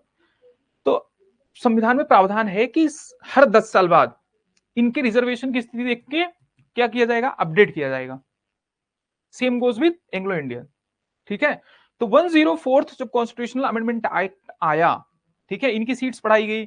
1950 में तो ऑलरेडी 10 साल बाद क्या होता है बताओ? 10 साल बाद 60, तो 61 में फिर से इनकी सीट बढ़ाई गई, फिर से इसी तरीके से सीट्स बढ़ती रही। और 104th कॉन्स्टिट्यूशनल अमेंडमेंट जब आया तो इनकी सीट्स तो बढ़ा दी गई, एंग्लो इंडियन का खत्म कर दिया गया। समझ में आया? तो ये खत्म नहीं हुआ है, जिसको समझ में आ गया हो दैट इज फाइन। आप ये पढ़ते होंगे, ठीक है, अधिनियम द्वारा इसे समाप्त कर दिया गया। ठीक है, तो ये पढ़ते होंगे समाप्त कर दिया गया 104th कॉन्स्टिट्यूशनल अमेंडमेंट एक्ट से। जो एंग्लो, आप ये समझो, उसने एंग्लो इंडियन के लिए कोई रिजर्वेशन वगैरह या नामांकन का पद समाप्त नहीं किया, उसने क्या किया? बढ़ाया ही नहीं। जैसे मैं बोलूं कि रिजर्वेशन कितने साल तक रहेगा? 10 साल तक रहेगा। कितने साल तक रहेगा? 10 साल। और 10 साल बाद अगर मैं बढ़ाऊं ही ना तो बताओ वो ऑटोमेटिकली खत्म हो जाएगा कि नहीं? यही कहानी हुई किसके साथ? एंग्लो इंडियन वाले के साथ। ठीक है, मैं आपको बताऊंगा आर्टिकल 330, 31, ठीक है, 32, 330A जो महिलाओं के लिए है, तो वो सारी चीजें बताऊं 332A। मतलब मैं आपको फैक्ट क्यों कम बताता हूं, वहां चला जाएगा दिमाग, भूल जाओगे, तुम्हें लगेगा पता नहीं क्या क्या बता दे रहा हूं मैं। इसमें कुछ है नहीं। इसमें ये समझो कि 104th कॉन्स्टिट्यूशनल अमेंडमेंट एक्ट से सिर्फ इतना कि एससी और एसटी के लिए क्या हुआ? ये जो 104th कॉन्स्टिट्यूशनल अमेंडमेंट एक्ट है ना, ये एंग्लो इंडियन के लिए सही पूछो तो है ही नहीं। ये किसके लिए है? एससी और एसटी। तो एससी और एसटी की सीट्स बढ़ाई गई, बस इसमें यही है। और एंग्लो इंडियन के लिए तो कुछ नहीं किया गया। जब एंग्लो इंडियन के लिए कुछ नहीं किया गया तो वो सीटें ऑटोमेटिकली समाप्त हो गई। आई थिंक आपको समझ में आया होगा। हाँ, रिजर्वेशन पास हो गया है, ठीक है, 33% रिजर्वेशन, लेकिन वो लागू कब होगा बताओ? लागू कब होगा? 2026 के बाद, जो पहली जनगणना होगी उसके बाद। Why constitution is so round away मेरे बच्चे, मैं अभी आपको एग्जांपल देने लग जाऊंगा यूके का, यूएसए का, ठीक है, जहां पे 19 पेज के डॉक्यूमेंट्स हैं, तो कोई मतलब नहीं है। ठीक है, हर चीजें सिर्फ लिखी हो उसी से गवर्न नहीं होता। यूके में फंडामेंटल राइट्स तो है भी नहीं, फिर क्या उनको, उनके पास फंडामेंटल राइट्स नहीं है, मतलब लिखा नहीं गया है, ठीक है, तो क्या उनके पास फंडामेंटल राइट नहीं है ना? ठीक है, यहाँ पे देखो, चलो ठीक है वो पॉइंट छोड़ो, यहाँ पे आओ। द नॉर्मल टर्म लोकसभा का कितना होता है नॉर्मल टर्म? 5 ईयर होता है, लेकिन कल क्या बताया था बताओ? डिसोल्यूशन होता है लोकसभा का। तो अगर प्रेसिडेंट को कभी ऐसा लगता है कि जो सरकार है वो बहुमत खो चुकी है, तो दूसरे को, किसी दूसरी पार्टी को इनवाइट कर सकता है सरकार बनाने के लिए, या लोकसभा को पहले ही भंग कर सकता है। राज्यसभा भंग होती है, बताओ फटाफट। राज्यसभा का डिसोल्यूशन कौन करता है? चेयरमैन करता है, प्रेसिडेंट करता है? फटाफट बताओ तुरंत कमेंट में। राज्यसभा का जो डिसोल्यूशन होता है वो प्रेसिडेंट करता है या चेयरमैन करता है? तो ये मैंने आपको बता ही दिया था कि डिसॉल्व कौन करता है? कौन करता है? प्रेसिडेंट डिसॉल्व करता है। किसको? लोकसभा को। राज्यसभा को कौन डिसॉल्व करता है, ये मैं आपसे पूछ रहा हूं। सर सारा इंपॉर्टेंट अमेंडमेंट के साथ पीडीएफ में सेंड कीजिएगा। ठीक है, अमेंडमेंट अलग से भी पढ़ाऊंगा, लगा होगा आपको, क्लास लगी होंगी ना। एक बच्चा बोल रहा है प्रेसिडेंट करता है, एक बच्चा बोल रहा है कोई नहीं करता है। कल की क्लास ना, इस बच्चे को तो मैं मारूंगा पकड़ के। क्या नाम है इस बच्चे का? दीप माल्या चक्रवर्ती। हे प्रभु, राहुल क्या कर रहे हो तुम लोग? कल बताया था ना, डिसोल्यूशन नहीं होता है राज्यसभा का, राज्यसभा कभी भंग नहीं होती है, तो क्यों चेयरमैन लिख रहे हो? देखो चेयरमैन लिख रहे हैं ये। एक बच्चा तो गवर्नर ले आया पता नहीं कहां से पकड़ के। हे प्रभु मैं क्या बताऊं। ये देखो इनको, कैन नॉट बी डिसॉल्व। ठीक है, तो राज्यसभा डिसॉल्व नहीं होती, लोकसभा होती है। कल भी बताया था, आज भी बता रहा हूं। ठीक है, पढ़ो अच्छे से। क्या कर रहे हो देखो, तुम लोग पढ़ाने के बाद ना फिर मुझे क्या ही बताऊं, बड़ा दुख होता है। देखो, तो नेशनल इमरजेंसी के टाइम पे क्या होता है? लोकसभा का टर्म, जैसे नेशनल इमरजेंसी लगी तो लोकसभा का टर्म जो है वो 6 महीने के लिए बढ़ाया जा सकता है। ठीक है, लेकिन संसद अप्रूव करे तो। लेकिन जैसे नेशनल इमरजेंसी खत्म होगी तो 6 महीने बाद क्या होगा? और मतलब उससे ज्यादा नहीं बढ़ा सकते हो, मतलब आपको 6 महीने से ज्यादा नहीं बढ़ा सकते हो, लेकिन हर बार अगर बढ़ाना है तो अनंत काल तक बढ़ा सकते हो। ठीक है, 1 करोड़ साल तक बढ़ा दो तुम, लोकसभा खत्म ही ना हो। लेकिन नेशनल शर्त क्या होनी चाहिए? नेशनल इमरजेंसी लगी हो, दूसरी बात उसको पार्लियामेंट पास करे। हाँ, राज्यसभा का रिजोल्यूशन नहीं होता है। अच्छा, हम तो बोल रहे थे राज्यसभा का रिजोल्यूशन नहीं होता है। अच्छा, लोकसभा के बारे में बोल रहे थे, तो लोकसभा को डिसॉल्व कौन करता है बताओ? डिसोल्यूशन प्रेसिडेंट करता है, तो इस बात का ध्यान रखना। ठीक है, तो ये मैंने आपको बता दिया, इसमें कुछ है ही नहीं। मान लो इमरजेंसी लगी, allocation of seats in states बताओ। अब देखो, एडजस्टमेंट ईच सेंसस के बाद, सुनो पहले मेरी बात ध्यान से सुनो। अब जो सीट का एलोकेशन होगा, कौन से सेंसस के हिसाब से हुआ है? लोकसभा की सीट्स का एलोकेशन। यहां पे मैंने क्यों नहीं बताया बताओ? यहाँ पे ये सब क्यों नहीं बताया मैं एलोकेशन के बारे में, ये सारे डिटेल्स? हाँ, कि ये जो सीट्स है ना, जो सीट्स डिसाइड हुई हैं कौन सी पॉपुलेशन के हिसाब से डिसाइड हुई हैं बताओ? बताओ 1971 के पॉपुलेशन के हिसाब से, या 1991 या 2001? जो सीट्स डिसाइड हुई हैं, मतलब किस राज्य को कितनी लोकसभा सीट मिलेंगी, कौन सी पॉपुलेशन के हिसाब से, फटाफट बताओ। There is no specific tenure in Rajya Sabha मत ऑफ राज्यसभा लिखो। स्पेसिफिक टेन्योर मतलब राज्यसभा के तो बिल्कुल नहीं है, एकदम सही लिख रहे हो। लेकिन इस बात का ध्यान रखना, जो मेंबर्स होते हैं उनका टेन्योर होता है 6 साल, राज्यसभा का नहीं होता, एकदम करेक्ट। तो बच्चे बोल रहे हैं देखो 1971 इस तरीके से, हाँ पढ़ो राज पांडे 1971। ठीक है, बाकी लोग भी चीजों को ध्यान दो। ठीक, तो 1971 के हिसाब से क्या किया गया है? रीएडजस्टमेंट किया गया है। Allocation of seats, division of east state into territorial. अच्छा ये बताओ, एकदम सिंपल, इंटरनल एडजस्टमेंट कौन सी पॉपुलेशन के हिसाब से किया गया है? 87 कॉन्स्टिट्यूशनल अमेंडमेंट एक्ट बताया था 2003, इंटरनल एडजस्टमेंट। सभी बच्चे बोल रहे हैं हाँ 1971। एक बच्चा बोल रहा है 2001। माई हर्ट म्यूजिक, तुम्हारा हर्ट मैं म्यूजिक ही बना दूंगा। बताओ। अरे 2011 के सेंसस से। हे प्रभु, अब मुझे ना, अब उठा ही लो यहाँ से, स्टूडियो थोड़ा ऊपर उठा लो। अब मैं नहीं सुन सकता ये सारी चीजें। क्या कर रहे हो ये? अब देखो 2021, 2003, 2021 का सेंसस हुआ है जो सेंसस के हिसाब से। हाँ, इंटरनल एडजस्टमेंट जो हुआ है वो 2001 के हिसाब से हुआ है, तो इस बात का ध्यान रखना। ठीक है, तो इंटरनल एडजस्टमेंट की बात कर रहा हूं मैं 2001 के हिसाब से, मतलब जो अगर मैं कोई पूछे तो एससी और एसटी की जो सीट्स निर्धारित की गई हैं राज्यों में जो एससी एसटी की सीट निर्धारित की गई हैं वो कौन से पॉपुलेशन के हिसाब से की गई है, तो 2001 के। ठीक है, कौन सी जनगणना के हिसाब से, 2001 की जनगणना। लेकिन अगर वहीं कोई पूछे कि जो राज्यों को सीट एलोकेट हुई है वो कौन सी जनगणना के हिसाब से हुई है, तो 1971। जो 84वां संविधान संशोधन 2001 वाला है उसको याद करने की जरूरत नहीं है, उसमें क्या किया गया था, 1991 के हिसाब से किया गया था, तो इस बात का ध्यान रखना। 1971 के संसद से है। ठीक है, तो हाँ, अब देखो सुनो, ये क्यों डाल दिया मैंने, ये इसलिए डाल दिया, अब ईयर इंपॉर्टेंट नहीं है कि 1952 में डीलिमिटेशन कमीशन, मैंने बोला था बाउंड्री बाउंड्री कौन निर्धारित करता है, डीलिमिटेशन कमीशन का गठन होता है, वो बाउंड्री निर्धारित करती है कि कौन सी कॉन्स्टिट्यूएंसी कितनी बड़ी होगी। ऐसे बताओ, ऐसे स्टेट की बाउंड्री बताई थी ना कि मान लो ये यहां से यहां तक एक कॉन्स्टिट्यूएंसी आएगी और यहां से यहां तक एक कॉन्स्टिट्यूएंसी आएगी, अगर मान लो इस तरीके से सीट्स निर्धारित होती हैं तो कौन सी कॉन्स्टिट्यूएंसी कितनी बड़ी होगी कितनी छोटी होगी, कौन सी कॉन्स्टिट्यूएंसी में कितने पर्सन रहेंगे, वो निर्धारित करता है कौन, डीलिमिटेशन कमीशन। ठीक है, परसीमन आयोग जिसको बोलते हैं। और ये कितनी बार गठित हुआ है, 4 बार। अब तक कितनी बार गठित हो गया है, 4 बार। क्यों डाला है यहाँ पे, इस बार यूपीएससी के प्री में क्वेश्चन आया था सेम कि कितनी बार डीलिमिटेशन कमीशन का गठन, मतलब परसीमन आयोग का गठन कितनी बार हुआ है। ठीक है, तो ये स्टेटमेंट पूछा था, तो हो सकता है किसी अन्य एग्जाम में भी पूछ ले। अच्छा, आपने सेकंड वाले का दिया था 2001। ठीक है, तो फिर इतना लेट कमेंट मत करो, जल्दी करो। सेकंड वाले का 2001 दिया था, कोई बात नहीं। चलो, आपको समझ में आया ना, मेन मोटिव है आपको समझ में आया कि नहीं आया। ठीक है, अच्छा आप सुनो, अब ये जो पुनर्समायोजन वाला है कि ये बार बार जो है पुनर्समायोजन होगा, ये क्या है कि मूल संविधान में प्रत्येक जनगणना के बाद लोकसभा की सीटों के पुनर्समायोजन का प्रावधान है।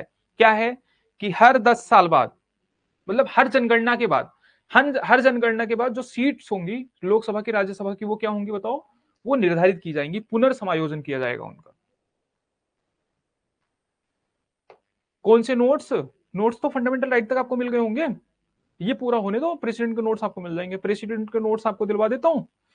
और पार्लियामेंट के तो पार्लियामेंट का हो जाएगा, क्लास तो हो जाएगा, नोट्स तो सारे ही मिले होंगे। ठीक है, लेकिन कुछ संवैधानिक संशोधनों ने इसे पुनर्समायोजन प्रक्रिया पर रोक लगा दी थी। क्या बताओ, क्या बताया था मैंने कि जो 2042वां संविधान संशोधन 1971, मतलब पहली बात तो संविधान में इसका प्रावधान है कि हर 10 साल में, मतलब हर सेंसस के बाद सीटों का पुनर्योजन होगा। लेकिन 42वां संविधान संशोधन जो 1976 में हुआ था, उससे इस पर रोक लगा दी गई थी। ठीक है, समझ में आया, कब तक रोक लगा दी गई थी, सन 2000 तक। ठीक है, तो सन 2000 तक रोक लगा दी गई थी, 25 सालों तक। और फिर उसके बाद फिर से इस पे फिर से 25 सालों तक रोक लगा दी गई। 2001 से 25 साल कितना होगा, 2026। ठीक है, समझ में आया। तो 76 से 25 साल लगाया था 2001 तक, फिर 2001 में 25 साल के लिए लगा दिया गया 2026 तक। तो 2026 के बाद पहला सेंसस जैसे ही होगा तो फिर उसके हिसाब से सीटें निर्धारित होंगी। हाँ, एक बच्चा बोल रहा है your teaching is too good. ठीक है, मतलब मुझे खुशी मिलती है ऐसे स्टेटमेंट देख के, लेकिन फिर कहोगे बताओ सर की तारीफ की और सर मेरी कमी निकाल रहे हैं। टू यूज नहीं होता गुड के साथ, टू निगेटिव चीजों के साथ में यूज होता है।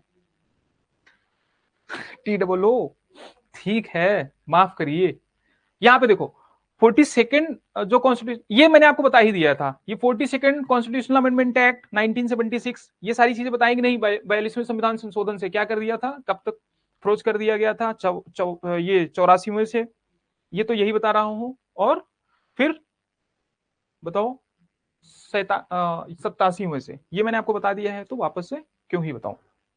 लेकिन फिर भी मैंने लिख दिया है लोकसभा वाले में भी, आप एक बार पढ़ सकते हैं। ठीक है, तो 2001 की जनगणना के आधार पर क्या क्या किया गया बताओ, इंटरनल एडजस्टमेंट किया गया, देख लेना। ठीक है, प्रेजेंट पोजीशन अभी क्या है कि जो सीट्स का एलोकेशन है, मतलब जो सीट्स निर्धारित की गई है वो फ्रोज कर दी गई हैं, मतलब दैट आर फ्रोजन टिल 2026। और ये जनगणना मतलब किस कौन सी जनगणना के हिसाब से बताओ, 1971 की जनगणना के हिसाब से है। कौन सी जनगणना के हिसाब से है, 1971 की जनगणना के हिसाब से, तो इस बात का ध्यान रखना। और जो डिलिमिटेशन ऑफ स्टेट्स, फिर से याद रखो, डीलिमिटेशन वाला सवाल इस बार पूछा जा सकता है एग्जाम में, तो ये समझना कि अभी तक टोटल 4 बार गठित हुई है, ठीक है। तो delimitation of states into territorial constituencies frozen, मतलब सेम चीज।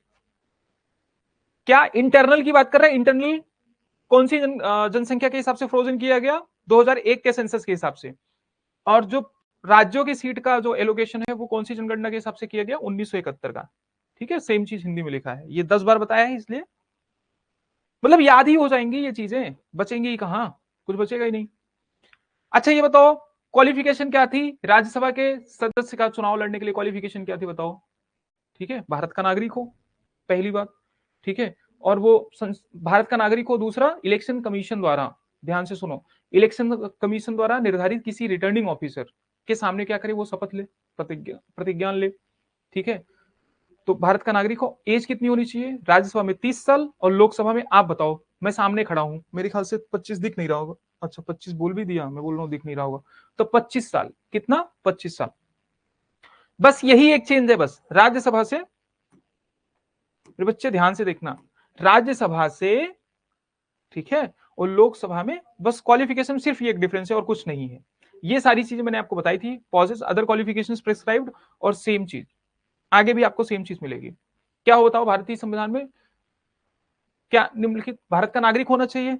सेम चीज। और उसके बाद ये प्रयोजन के लिए भारतीय निर्वाचन आयोग मतलब इलेक्शन कमीशन द्वारा प्रस्तावित किसी भी व्यक्ति, मतलब 30 साल, बच्चे बता रहे 30 साल, अच्छा मैंने 30 साल नहीं, 30 साल नहीं बोला, मुझे याद है 25 बोला, मैं बोला था 30 है कि 25 है, ठीक है। चलो ठीक है, यहां पे देखो, अच्छा रेजिग्नेशन वाली कहानी भी थोड़ी देर पहले खूब अच्छे से समझाई थी। तो रेजिग्नेशन दे सकता है, किसको देगा बताओ? ठीक है, मेंबर ऑफ लोकसभा में resign his her seat by writing, किसको बताओ? ठीक है, तो स्पीकर ऑफ लोकसभा उनको रिजाइन देगा। अब ये उनके ऊपर है कि अगर उनको लगता है कि वो जबरदस्ती दे रहा है, अपनी मर्जी से नहीं दे रहा है, तो उसको एक्सेप्ट करें या ना करें, इस बात का ध्यान रखना, ठीक है। ठीक है, citizen of India, citizen of India, हाँ citizen of India, citizen of India, ठीक है।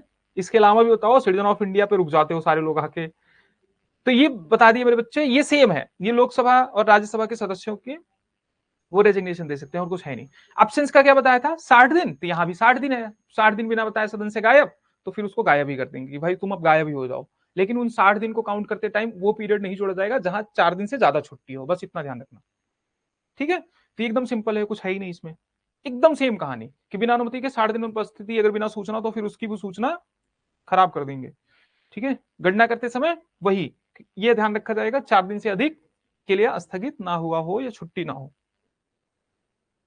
अब आते हैं काउंसिल ऑफ मिनिस्टर्स, ठीक है। यहां तक किसी को कोई डाउट है? स्पीकर ऑफ लोकसभा, किसी का कोई डाउट है? एकदम सिंपल सी क्लास थी ना आज। अरे मैं बताऊं मैं एक बैच में पढ़ा रहा था, बच्चे क्या बोलते हैं बताओ, अरे उस क्लास में उनको ऐसे समझ में आ गया, उनको लगा कुछ पढ़ाया ही नहीं सर ने। अरे भाई जब आपको समझ में आ गया तो आपको ऐसा नहीं लगना चाहिए आज तो सर ने कुछ पढ़ाया ही नहीं, आज तो सब ऐसे ही समझ में आ गया। मतलब मैं बच्चों पे क्या ही बोलूं, मतलब क्लास को क्या बना दो एकदम टफ, कुछ समझ में ही ना आए, दिमाग के ऊपर से ही चला जाता है, आपको लगेगा हाँ आज पता नहीं क्या पढ़ा दिया सर ने। हद है, अभी तक समझ में आया? बच्चे बोल रहे मेमोराइज्ड, ठीक है, गुड ग्रेट।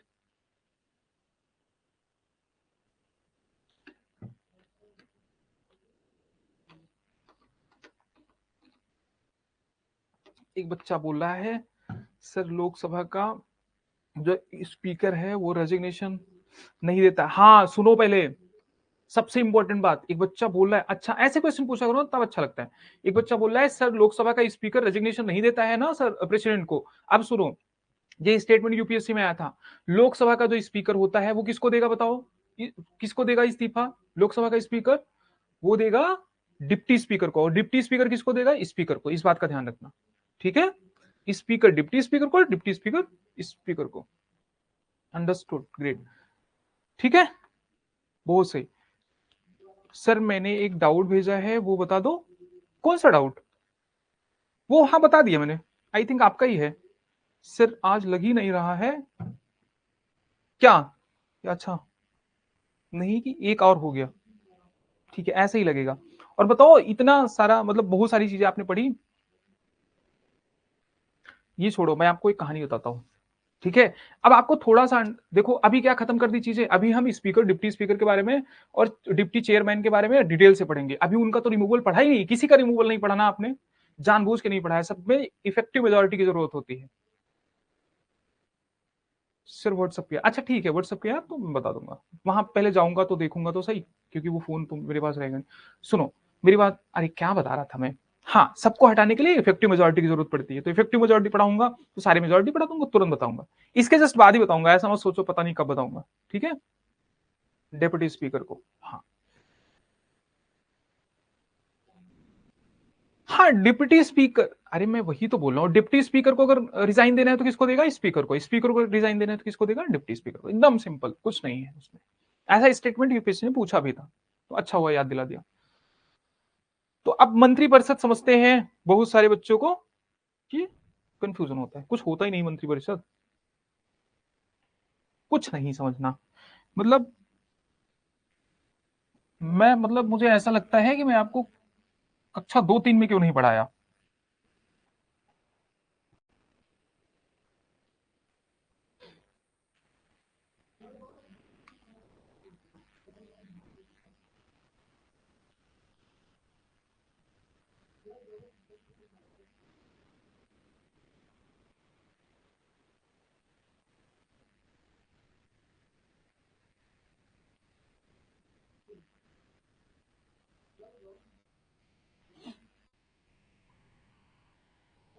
ठीक है, अब सुनो, ये मान लो लोकसभा है, क्या है बताओ, ये है लोकसभा। मतलब विजुअलाइज करना चीजों को और कुछ नहीं, ठीक है। ये लोकसभा है और ये राज्यसभा है,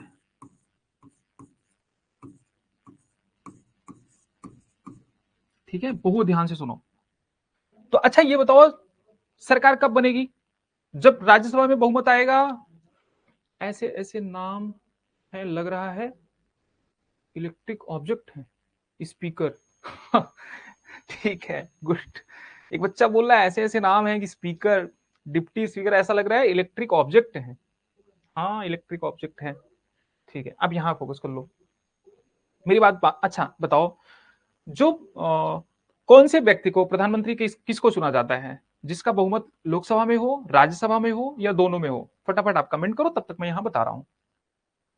सर आप कुछ कहानी बता रहे थे, कौन सी कहानी बता रहा था मैं, कहानी? अरे नहीं, कोई कहानी नहीं बता रहा था। और कहानी तुम मुझसे सुनना भी नहीं, क्योंकि मैं कहानी सुनाने में क्या हूं बताओ, निपुण हूं। और कहानी सुनने लगोगे तो फिर ये कहानी नहीं हो पाएगी ना, तो इसलिए कहानी नहीं सुनेंगे हम। चलो ठीक है, यहां देखो कहानी हो गई आपकी लोकसभा में, ठीक है, लोकसभा में। तो बहुत ध्यान से मेरी बात सुनना। मान लो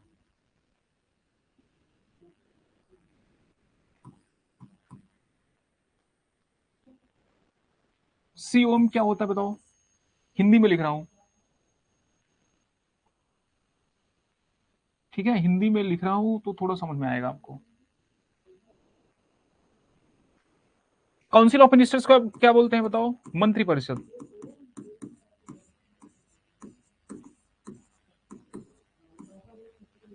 सारी चीजें स्टेप बाय स्टेप सीखेंगे। मतलब यही बता दूंगा, वो लिखा तो सिर्फ रिवीजन करने के लिए है, मतलब जो अब मैं आपको लिख के लाया हूं उसका टेंशन मत लो, ठीक है। तो मंत्रिपरिषद मतलब काउंसिल ऑफ मिनिस्टर का मतलब मंत्रिपरिषद। अब देखो यहां से यहां तक, मतलब ये अगर लोकसभा है तो राज्यसभा है, तो मंत्रिपरिषद मतलब मंत्री कौन बन सकता है बताओ। मंत्रिपरिषद का कुछ मतलब नहीं, मंत्रिपरिषद का एक ग्रुप जिसमें मिनिस्टर्स हो, अभी बताऊंगा मैं, वो सारे राज्य मंत्री, ये मंत्री, वो मंत्री, वो छोड़ो, अभी जो बता रहा हूं बस उतना समझो। मंत्री कौन बन सकता है, जो या तो लोकसभा का सदस्य हो या फिर राज्यसभा का सदस्य हो। चलो वो किसी का सदस्य नहीं है तब भी मंत्री बन सकता है, वो किसी भी सदन का सदस्य नहीं है, वो तब भी मंत्री बन सकता है। एक शर्त है, 6 महीने के अंदर उसको सदस्यता किसी भी सदन की, चाहे उस वो राज्यसभा का सदस्य बने, चाहे वो लोकसभा का सदस्य बने, उसको किसी एक सदन की सदस्यता जरूर लेनी पड़ेगी। बच्चा बोल रहा है कि computer operator machine council of ministers, ठीक है, याद कर सकते हो, ठीक है। अब यहां फोकस करो, चलो सब भूल जाओ, यहां पे आओ। हाँ भूल ही जाओ, बच्चे बोलते भूल जाओ सर, भूल गए मैं। तो काउंसिल ऑफ मिनिस्टर्स, जो मिनिस्टर्स कहां से चुने जाते हैं बताओ, मंत्री कहां से चुना जाता है, मंत्री कहां से चुना जाता है? तो मंत्री चुना जाता है, चाहे राज्यसभा का मेंबर हो चाहे लोकसभा का मेंबर हो। लेकिन सरकार कब बनती है? सरकार तब बनती है, लोकसभा को क्या बोलते हैं? क्या?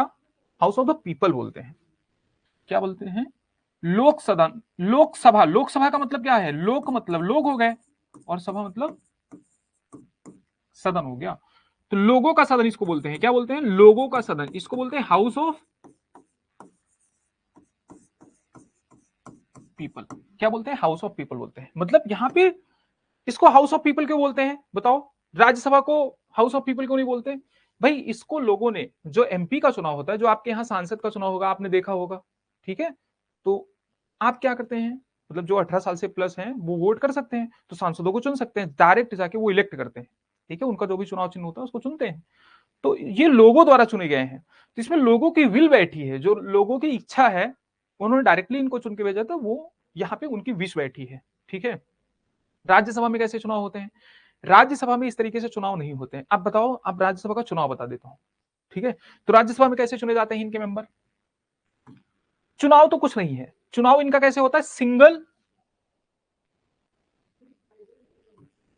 क्या बोलते हैं उसको? एकल, एकल हस्तांतरणीय,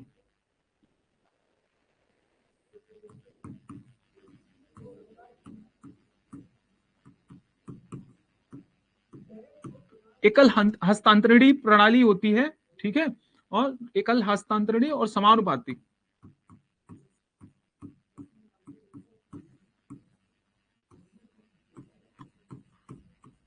बताओ इंग्लिश में क्यों नहीं लिखूंगा? क्योंकि इंग्लिश में 10 बार बताया है। क्या बोलते हैं उसको? STVPR, मतलब single transferable vote and proportional representation. इस बात का ध्यान रखना। तो इस प्रणाली से वोट होता है। अब प्रोपोर्शनल रिप्रेजेंटेशन मतलब समान मात्रा में, अनुपात, मतलब कि सभी, जैसे कौन चुनता है उनको? एमएलए चुनते हैं, तो सभी कॉन्स्टिट्यूएंसी से समान मात्रा में लोग चुने, सभी कॉन्स्टिट्यूएंसी का रिप्रेजेंटेशन रहे वो। रिप्रेजेंटेशन का मतलब प्रतिनिधित्व होता है। एकल हस्तांतरणीय का मतलब मैंने राष्ट्रपति के चुनाव में बताया था किस तरीके से वोट क्या होते हैं, ट्रांसफर होते हैं, ये बात समझ में आ गई। लेकिन ऐसे चुनाव नहीं होता है। अब सुनो, होता क्या है, वहां पे चुनाव समझना इंपॉर्टेंट नहीं है, सीट कैसे कोई चीज कोई पार्टी है, मान लो यहाँ पार्टी है ए, यहाँ पार्टी है बी, यहाँ पार्टी है सी, मतलब DEF Z तक हो सकता, कोई फर्क नहीं पड़ता कितनी भी पार्टी हो। लेकिन इनको वोट कैसे मिलते हैं? मान लो एमएलए आए चुनाव वोट देने, और यहाँ पे सीट है कितनी? सिर्फ 4। कितनी सीट है? सिर्फ 4। सिर्फ 4 सीट है। अब यहाँ पे कैंडिडेट नहीं लड़ते, यहाँ पे कैंडिडेट लड़ते ही नहीं। यहाँ पे कौन लड़ता है बताओ? पार्टी लड़ती है। पार्टी ने जैसे 3 उम्मीदवार बनाया है, पार्टी ने किसको 3 उम्मीदवार बनाया? मतलब एक्स को, ध्यान से समझना, वाई को, जेड को, 3 उम्मीदवार बनाया है। इसने भी अपना किसी को बनाया होगा, ए बी सी को, कुछ भी, स्मॉल ए स्मॉल बी स्मॉल सी को, और सेम वे से ये, ठीक है, इसने का को बना लिया, इस खा को बना लिया, और गा को बना लिया, ठीक है, और इसी तरीके से, ठीक है। तो इसी तरीके से ये राज्यसभा का चुनाव हो रहा है, इन्होंने स्मॉल ए स्मॉल बी स्मॉल सी को बना लिया, ठीक है। ये इनके कैंडिडेट हैं, उम्मीदवार हैं। और टोटल सीट कितनी है? सिर्फ 4। और टोटल उम्मीदवार कितने बताओ? 9 हो गए, 3 3 6 3 9। कुछ लोग कहते हैं 5 एमएलए बराबर 1 MP, छोड़ो वो, कुछ लोग कहते हैं, उनको कहने दो। कहीं पे 5 एमएलए बराबर भी होता है, कहीं पे 7 एमएलए बराबर भी होता है, ठीक है, कहीं पे 10 एमएलए बराबर भी होता है, ठीक है। दिल्ली का कंपेयर कर लो, मतलब जहां के आप हो वहां से कंपेयर कर लो, तो कहीं पे कम ज्यादा हो सकता है, वो छोड़ दो। यहाँ देखो जो बता रहा हूं बस उसको। हाँ, अब मान लो कितनी सीट है? सीट कितनी है? 4। अब मान लो यूपी के जो एमएलए है वो राज्यसभा के चुनाव करेंगे, ठीक है। तो जो एमएलए हैं तो वो जाएंगे राज्यसभा के, जो कैंडिडेट है उनको वोट देने जाएंगे। अब सुनो, मान लो सिर्फ 100 एमएलए गए वोट देने, एमएलए कितने भी गए, उन्होंने 100 वोट कास्ट किया, वैलिड वोट है, वैलिड वोट। वोट रिजेक्ट भी हो जाता है ना। अच्छा ये बताओ, टोटल कितने एमएलए थे? 100। तो सॉरी, टोटल कितने सीट है? 4 सीट पे चुनाव लड़ना है। और अभी देखो सब समझ में आ जाएगा, टेंशन मत लो, अभी नहीं तक समझ में नहीं है कोई बात नहीं। देखो, तो इनको वोट करना है, बहुत ध्यान से सुनना। सीट है को टोटल कितनी? 4। तो बताओ कि कितने, मतलब हर पार्टी को कितने कितने वोट मिले कि उनके उतने कैंडिडेट जीत जाए। मतलब किसी पार्टी को कितने वोट मिले कि उनके उतने कैंडिडेट जीत जाएं, मतलब इसका बहुमत 100 में अगर 4 सीट है तो इन चारों सीट पे बहुमत क्या होगा, चारों सीट का बहुमत क्या होगा। जब 2 सीट का बहुमत निकालना था, मतलब जब से एक ही सीट होती थी प्रेसिडेंट के इलेक्शन में, जब सिर्फ 100 वोट मिलते, सुनो पहले ध्यान से, अगर 100 ही वोट डलते थे तो वहां पे बहुमत क्या होता था, 50% प्लस 1। पूछो क्यों। अगर एक को 51 मिल गया, देखो एक को 50 मिल गया तो दूसरे को भी मिल सकता है, बराबर हो सकता है, तो फिर तो ये जीत ही नहीं सकते। लेकिन यहां पे अगर एक को 51 मिल गया तो दूसरे को इससे कम ही मिलेगा, कोई कंडीशन नहीं कि इससे ज्यादा मिल जाए। तो सेम कहानी यहां अप्लाई होगी। यहां पे बताओ कि पर कैंडिडेट को, अगर 4 सीट है तो पर कैंडिडेट को कितनी सीट मिलनी चाहिए, पर कैंडिडेट को कितनी सीट मिलनी चाहिए जिससे कि, पर कैंडिडेट को कितनी सीट मिलनी चाहिए जिससे कि जो उनको बहुमत प्राप्त हो जाए और उससे कम ही आए हमेशा। तो इसका एक सिंपल फॉर्मूला होता है, क्यों टाइम वेस्ट करना, बता देता हूं। सिंपल फॉर्मूला होता है, क्या होता है बताओ। तो कोटा, इसको बोलते हैं क्या है, कोटा, ठीक है।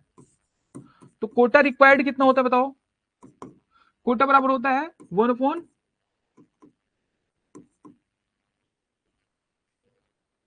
टोटल सीट, मतलब जैसे 100 है, यहां पे लिख देता हूं, देखो यहां पे लिख देता हूं टोटल सीट्स, मतलब सीट्स की कुल संख्या, total seats upon number of seat, यहां पे लिखो नंबर ऑफ सीट्स। ये याद नहीं करना फॉर्मूला, बस नॉर्मल बता रहा हूं, इससे क्वेश्चन में ही पूछे जाएंगे, ठीक है। नंबर ऑफ सीट्स प्लस 1 और यहाँ पे प्लस 1। अब सुनो, ये सीट्स है, अगर प्रेसिडेंट का इलेक्शन लड़ना है तो यहाँ 100, नंबर ऑफ सीट्स कितनी है, एक, ध्यान से सुनो, एक, नंबर ऑफ सीट एक ही है ना, प्रेसिडेंट का एक ही सीट होती है ना, 10 सीट तो होती नहीं है, और प्लस 1, तो 100, और यहाँ पे 1 + 1 करोगे कितना, तो 100/2 50।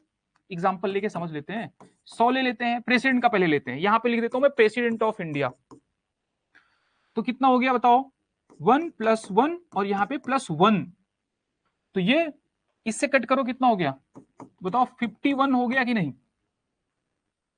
51% नहीं, 51 वोट, ठीक है। अब देखो, अब यहां आओ, अब यहां समझाता हूं, यहां पे कोटा कितना है, तो ये टोटल सीट्स कितनी है बताओ, सॉरी, टोटल वोट कितने पड़ने हैं 100, टोटल वोट कितने पड़ने हैं 100। अच्छा ये बताओ टोटल सीट कितनी है 4, +1 करोगे और +1, यही फॉर्मूला है ना, और कुछ तो है नहीं। अब बताओ, तो 4 1 5 हुआ, 5 से 100 को डिवाइड करोगे 20 आएगा, और 20 में 1 ऐड करोगे तो 21। अब अगर किसी का 21 वोट आ गया ना, किसी का अगर 21 वोट आ गया, बहुत ध्यान से सुनना, किसी का अगर 21 वोट आ गया तो बाकी जितने भी मेंबर हैं, मान लो चाहे इसमें 10 लोग खड़े हो जाएं, कितने लोग खड़े थे बताओ, सब पार्टी ने किसको खड़ा किया था, 9 लोगों को। अब अगर 4 लोगों का 21 21 21 और 21 आ गया, तो पॉसिबल ही नहीं है कि 21 से ज्यादा किसी के आ जाएं, ठीक है। अगर 20 आता तो 20 से ज्यादा आ सकते थे, 20 कितने लोगों के आ सकते थे, 5 लोगों के आ सकते थे, अरे 20 पंचे 100 होता है ना, तो 5 लोगों के 20 20 आ सकते हैं। लेकिन अगर 4 लोगों का 21 आ गया, मतलब बहुमत क्या है 21 है, इस बात का ध्यान रखना। अब इसमें कितनी भी सीट होने दो, 8 होने दो, यहाँ पे 8 सीट होगी तो 8 + 9, 8 + 1 कितना हो गया 9, मतलब 100/9 + 1, तो ऐसा फ्रैक्शन में आएगा, किसी में भी आएगा, कोई टेंशन नहीं, 20 नहीं 25 भी नहीं। इसीलिए मैं कह रहा हूं कि इसलिए 20 25 नहीं, बहुमत कितना होगा इतना, ठीक है। तो इस तरीके से सीट्स निकालते हैं। ये जो प्रेसिडेंट वाली सीट थी ना, प्रेसिडेंट वाली सीट भी इसी तरीके से निकालते हैं, मैंने आपको बताया इसलिए नहीं था कि मैंने कहा चलो राज्यसभा के टाइम पे बता देंगे, क्योंकि फिर वहां कंफ्यूजिंग हो जाता, आपको वो क्लास क्या होने लगती, बोर। कुछ बच्चों ने तारीफ की थी कि क्लास बहुत समझ में आई, तो मैंने कहा रुको बताता हूं, क्या कह रहे हो, अभी भी समझ में आया, तो ये समझ लो, चलो ठीक है, इसको मैं,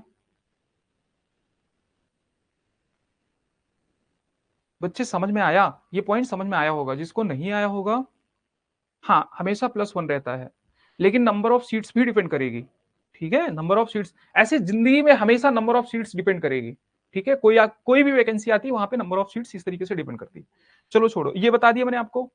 अब सुनो, ठीक है, अब यहां आते हैं, तो यहां भी चुनाव हो गया, यहां भी चुनाव हो गया, तो लोकसभा में जिसका बहुमत आया उसकी सरकार बन गई, ठीक है। ये आपको एसटीबीपीआर से इनका इलेक्शन पता चल गया, और इनका इलेक्शन डायरेक्टली होता है, ये दो बात पता चल गई।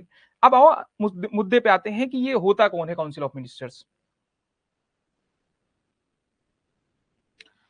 ठीक है। काउंसिल ऑफ मिनिस्टर्स होता कौन है भाई? ये मान लो बच्चे, ये टोटल के टोटल क्या है, मिनिस्टर्स हैं। अब सुनो, जो प्रेसिडेंट, जो प्राइम मिनिस्टर होता है ना, कहां गया, जो प्राइम मिनिस्टर है ना, वो इसी काउंसिल ऑफ मिनिस्टर्स में होता है। मतलब council of ministers headed by prime minister बोला जाता है, तो ये काउंसिल ऑफ मिनिस्टर्स, यहाँ पे पीएम भी आते हैं, पीएम भी मिनिस्टर होते हैं। लेकिन वो क्या होते हैं, इसमें क्या होते हैं, उनको बोला जाता है प्राइमस इंटर पेयर्स। ये क्वेश्चन पूछा जा सकता है। तो जो पीएम है वो क्या है, प्राइमस। अब बताओ ये हिंदी में क्या लिखा जाएगा, कुछ नहीं, इसको इंग्लिश में ही पूछा जाएगा, ऐसा लिखा जाएगा प्राइमस, ठीक है, इंटर पेयर्स। तो ये इंग्लिश नहीं है, तो इस बात का ध्यान रखना, प्राइमस इंटर, और पेयर्स की स्पेलिंग PAIR नहीं है, ये है प्राइमस इंटरपेयर्स। प्राइमस इंटरपेयर्स का मतलब फर्स्ट अमंग इक्वल, सभी लोग इक्वल हैं, लेकिन वो इक्वल में भी पहला है। जैसे आपकी क्लास का मॉनिटर होता है, ध्यान से समझो, मॉनिटर्स क्या आपका टीचर बन जाता है? नहीं। मतलब बचपन में ध्यान दो, याद करो, तो क्या वो आपका टीचर था? नहीं, वो आपके बीच में से ही कोई बच्चा था, लेकिन वो फर्स्ट था, वो फर्स्ट था, वो मतलब मान लो कोई क्लास में कोई काम हो रहा है तो वो करवाता था, तो फर्स्ट अमंग इक्वल्स। तो काउंसिल ऑफ मिनिस्टर्स के बराबर ही होते हैं पीएम, उसी में इंक्लूडेड होते हैं, लेकिन वो फर्स्ट होते हैं। कोई भी काम अगर प्रधानमंत्री, कोई भी काम अगर राष्ट्रपति को करवाना है, सरकार के सारे काम किसके नाम से किए जाते हैं, बताओ, प्रेसिडेंट के। तो कोई भी काम करवाना है तो इनकी सलाह पे, मतलब काउंसिल ऑफ मिनिस्टर्स की सलाह पे किया जाता है, और हेडेड बाय प्राइम मिनिस्टर। लेकिन ये काउंसिल ऑफ मिनिस्टर्स बोलने के लिए है, ये मंत्रिपरिषद बोलने के लिए है, ठीक है। कितने परसेंट मंत्री बन सकते हैं, तो लोकसभा में जितने सदस्य चुने जाते हैं उसके 15%, उसके 15% क्या हो सकते हैं बताओ, मिनिस्टर्स बन सकते हैं। 15% मिनिस्टर्स बन सकते हैं, वो सारे काउंसिल ऑफ मिनिस्टर्स आते हैं,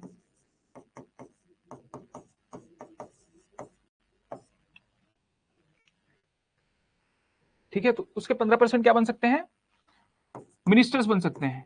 लेजिस्लेटिव असेंबली में भी यही हाल है, बट दिल्ली में 10% है, इस बात का ध्यान रखना। दिल्ली में टोटल सीट 70 है, तो 7 लोग मिनिस्टर्स बन सकते हैं, बस, उससे ज्यादा नहीं, ठीक है। तो इस बात का ध्यान रखना। अब देखो, अब यहां पे मान लो ये काउंसिल ऑफ मिनिस्टर्स है, पहले डेप्यूटी मिनिस्टर्स होते थे, अब नहीं होते हैं। तो मान लो ये प्रधानमंत्री हैं, ये तो एकदम खास हो गए, मतलब फर्स्ट अमंग इक्वल, मैंने आपको बता ही दिया, ठीक है। ये टोटल चलो मिनिस्टर्स हो गए। मिनिस्टर्स में यहां पे अब कुछ होते हैं, क्या बताओ, कुछ होते हैं कैबिनेट मिनिस्टर,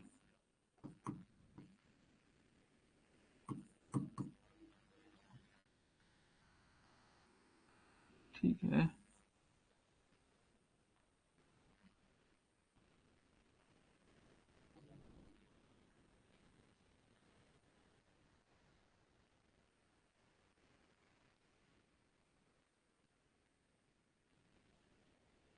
आप बोलोगे सर इतना छोटा गोला क्यों बना दिए, ठीक है। तो ये समझ लो पूरा काउंसिल ऑफ मिनिस्टर्स है, मतलब सारे मिनिस्टर्स हैं बेटा। अब मेरी बात ध्यान से सुनना, इसमें जो खास होते हैं ना, कैबिनेट मिनिस्टर, जो इंपॉर्टेंट मिनिस्ट्रीज होती हैं, जैसे होम मिनिस्ट्री हो गई, डिफेंस मिनिस्ट्री हो गई, फाइनेंस मिनिस्ट्री हो गई, तो ऐसे कुछ लोगों का, मतलब कुछ खास मिनिस्टर्स होते हैं, ठीक है, कुछ खास मिनिस्टर्स होते हैं। क्या संविधान में ये उल्लिखित है? बिल्कुल उल्लिखित है। काउंसिल ऑफ मिनिस्टर्स तो है ही, मूल संविधान में ये उल्लिखित नहीं था, लेकिन आर्टिकल 352 में इसको जोड़ा गया, ठीक है, 352 में, 352 में इसको जोड़ा गया, कैबिनेट मिनिस्टर वर्ड जोड़ा गया। तो कैबिनेट मिनिस्टर क्यों इतना इंपॉर्टेंट है, क्योंकि जो खास मिनिस्ट्रीज होती है इनके पास होती है, तो जो काउंसिल ऑफ मिनिस्टर, मतलब टोटल मिनिस्टर्स होते हैं उसमें से एक कैबिनेट होती है, ठीक है। अब यहां मैंने छोटा सा इसलिए लिखा है, इसको बोलते हैं क्या, मिनिस्ट्री ऑफ स्टेट।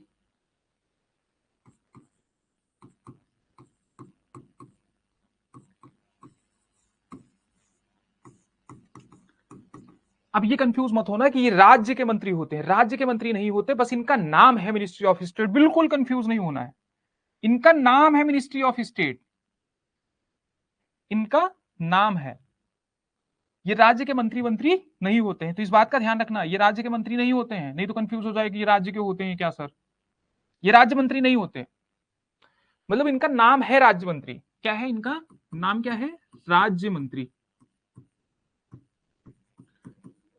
पहले मतलब डिप्टी मिनिस्टर भी होते थे, डिप्टी मिनिस्टर अब अपॉइंट नहीं किए जा रहे हैं, लेकिन क्या डिप्टी मिनिस्टर हो सकता है? तो हो सकता है। समझ में आया? मान लो टोटल मिनिस्टर्स हैं, सारे मिनिस्टर्स हैं, कितने परसेंट मिनिस्टर्स हो सकते हैं? 15%। अब उसमें से कुछ खास होते हैं, खास होते हैं उनको बोलते हैं, जो अच्छी अच्छी मिनिस्ट्रीज दी होती हैं उनको क्या बोलते हैं बताओ? उनको बोलते हैं कैबिनेट मिनिस्टर। अब ऐसा भी हो सकता है, ध्यान से सुनो, काउंसिल मिनिस्टर से ज्यादा उनको मतलब पावर तो नहीं मिलती उनको। मिनिस्ट्री ऑफ स्टेट्स दो तरीके से बनाया जा सकते हैं। मान लो कोई फाइनेंस मिनिस्ट्री है या फॉरेन मिनिस्टर है, कुछ नहीं होते राज्य मंत्री जो होते हैं कुछ नहीं होते, बस इतना ध्यान दो। सुनो पहले, मान लो ये फाइनेंस मिनिस्टर है, वित्त मंत्री, फाइनेंस मिनिस्टर है। अब ये बताओ क्या ये मिनिस्टर इंचार्ज है फाइनेंस के, मतलब वित्त मंत्रालय के मिनिस्टर इंचार्ज है? तो इनकी सहायता के लिए एक पर्सन को यहां पे अपॉइंट किया जा सकता है। अब उसी को बोल देते हैं कि स्टेट मिनिस्टर। क्या? Minister of states, state minister नहीं, मिनिस्टर ऑफ स्टेट्स। राज्यों में भी सेम होता है, राज्यों में भी सेम होता है, बिल्कुल कंफ्यूज मत होना, वहां इतना एक्सप्लेन नहीं करूंगा। वहां पे क्या होता है बताओ? वहां पे जो कैबिनेट होता है, मतलब प्रधानमंत्री, वहां पे मुख्यमंत्री होते हैं, मुख्यमंत्री के बाद उनका कैबिनेट होता है, और वहां भी मिनिस्टर ऑफ स्टेट होते हैं। तो उस मिनिस्टर ऑफ स्टेट से इस मिनिस्टर ऑफ, इनका स्टेट से कोई लेना देना नहीं है। बस ये समझो, ये असिस्ट करते हैं। ये क्या करते हैं? असिस्ट करते हैं। सुनो पहले, असिस्ट करते हैं किसको? किसी मिनिस्ट्री को। ठीक है, तो ये असिस्ट करते हैं। तो जो असिस्ट करते हैं उन्हीं को बोला जाता है क्या? Ministry of state. इस बात का ध्यान रखना, लेकिन एक इसमें कैविएट है, एक चीज ध्यान देना, बहुत इंपॉर्टेंट है। क्या? कि अब इनको मिनिस्ट्री ऑफ स्टेट, ऐसा भी तो हो सकता है मान लो कोई मिनिस्ट्री ऑफ, चलो ठीक है, मैं मान लो चलो, मतलब होम मंत्रालय, मतलब होम मिनिस्ट्री है तो इतनी जल्दी खाली नहीं होगी, लेकिन मैं मान लेता हूं कि चलो रक्षा मंत्रालय या डिफेंस मिनिस्टर, डिफेंस मिनिस्टर है मान लो, एग्जांपल दे रहा हूं। ठीक है, मान लो राजनाथ सिंह जी हैं, छोड़ो इनको, राजनाथ सिंह मान लो हैं। अब आप ये मान लो कि इनकी सहायता के लिए कोई ए पर्सन है, ये मिनिस्ट्री ऑफ स्टेट है, ये इनकी सहायता करने के लिए है। जैसे मिनिस्ट्री ऑफ फाइनेंस में आप अनुराग ठाकुर का मैं एग्जांपल ले सकता हूँ। ठीक है, अनुराग ठाकुर का एग्जांपल ले सकता हूँ। तो अब देखो, मिनिस्ट्री ऑफ स्टेट में अगर उनको इंडिपेंडेंट चार्ज दिया गया, या स्पोर्ट्स में अगर इंडिपेंडेंट चार्ज किसी को दिया गया है, या किसी भी मिनिस्ट्री में किसी को इंडिपेंडेंट चार्ज क्या होता है? मान लो ये मिनिस्टर ऑफ स्टेट्स हैं और इनके मंत्रालय का कोई पर्सन ही नहीं है, कोई मंत्रालय का मंत्री है ही नहीं। मान लो मिनिस्ट्री ऑफ स्टेट्स कौन है? ए है। और जो डिफेंस मिनिस्टर है वो किसी कारणवश वैकेंसी हो जाती है, ये डिफेंस मिनिस्टर है ही नहीं, अपॉइंट ही नहीं किया जाता है। तो बताओ, ये पूरी की पूरी ये असिस्ट कर रहे थे, लेकिन जब असिस्ट कर रहे थे, जब कोई है ही नहीं तो वही इंचार्ज हो गए। इसको बोलते हैं ministry of state independent charge, स्वतंत्र प्रभार। ठीक है, राज्य मंत्री। क्लास अचानक से कट हो गई थी, ठीक है, कोई बात नहीं, अभी ज्वाइन कर लिए तो एक बार वापस से देखना पड़ेगा आपको। ठीक है, क्योंकि इंपॉर्टेंट पॉइंट डिस्कस कर रहा था। अब आगे देखो ध्यान से। तो अगर मान लो स्टेट मिनिस्टर किसी को अपॉइंट किया जाता है, मतलब मिनिस्टर ऑफ स्टेट, राज्य मंत्री किसी को अपॉइंट किया जाता है, लेकिन उस मंत्रालय का कोई कर्ता धर्ता ही नहीं है, मतलब कोई नहीं है, सिर्फ वही है, तो इसका मतलब वो स्वतंत्र प्रभार हो जाता है, मतलब उसके ऊपर कोई है नहीं, ये बात। लेकिन एक चीज और इंपॉर्टेंट है, कोई भी अगर मान लो काउंसिल ऑफ मिनिस्टर्स की कोई मीटिंग होगी, ये कैबिनेट मिनिस्टर की कोई भी मीटिंग होगी, मेन है cabinet minister, council of minister की कोई मीटिंग होगी तो वहां तो कैबिनेट मिनिस्टर कंपलसरी जाएगा। लेकिन अगर कैबिनेट मिनिस्टर्स की कोई मीटिंग होगी, जो इंपॉर्टेंट मंत्रालय है जिसको कैबिनेट मिनिस्टर बोलते हैं, इसको क्या बोलते हैं? पूरा इसको बोलते हैं मंत्री परिषद। ठीक है, काउंसिल बोलते हैं, मंत्री परिषद हिंदी में, ध्यान देना। ठीक है, और इसको क्या बोलते हैं बताओ? कैबिनेट को मंत्रिमंडल बोलते हैं। क्या बोलते हैं? ठीक है, मंत्रिमंडल बोलते हैं। इसमें इतना, इससे ज्यादा कुछ है ही नहीं, जो लिखा है ना पीडीएफ पे, बस इतना ही है। इसको मंत्रिमंडल बोलते हैं। और इनको क्या होता है बताओ? अधिकार होता है। ठीक है, किसी भी इंपॉर्टेंट फंक्शन में, मतलब कैबिनेट मिनिस्ट्री की कोई भी मीटिंग होगी तो जितने भी कैबिनेट मिनिस्टर्स होते हैं सबको क्या होता है? अधिकार होता है कि वो उस मीटिंग को अटेंड करें। बाकी बुलाया तो किसी को भी जा सकता है, बुलाया किसको जा सकता है? ठीक है, मिनिस्ट्री ऑफ स्टेट्स को बुलाया जा सकता है, काउंसिल ऑफ मिनिस्टर्स को बुलाया जा सकता है मीटिंग में, लेकिन बुलाया जा सकता है, अटेंड कौन कर सकता है? राइट, अधिकार। एक होता है अधिकार होना, जैसे right to freedom of speech and expression, ठीक है, आर्टिकल 19 में बताया था। तो बताओ भारतीयों को उपलब्ध है, बताया था ना 15, 16, 19, 29, 30 फॉरेनर्स को अवेलेबल नहीं है। तो क्या फॉरेनर्स बोलते नहीं है? बोलते हैं, लेकिन अगर उनको चुप करा दिया जाए तो उनके पास अधिकार है सुप्रीम कोर्ट चले जाएंगे, हाई कोर्ट चले जाएंगे? नहीं है। तो वैसे ही कैबिनेट मिनिस्टर्स को अधिकार होता है कि मंत्रिमंडल की किसी भी मीटिंग में अटेंड करें, उनका अधिकार है, लेकिन बाकी लोगों को अधिकार नहीं होता है, हालांकि वो बुलाए जा सकते हैं। तो इस बात का ध्यान रखना, ठीक है। तो इनके पास क्या होता है बताओ? अधिकार होता है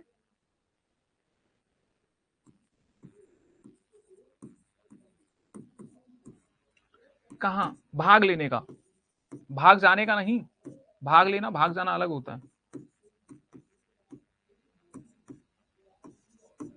मंत्रिमंडल के किसी भी बैठक में, जो मंत्रिमंडल की बैठक होती है तो किसी भी बैठक में इनको भाग लेने का अधिकार होता है। तो भाग लेना मतलब पार्टिसिपेट करने का।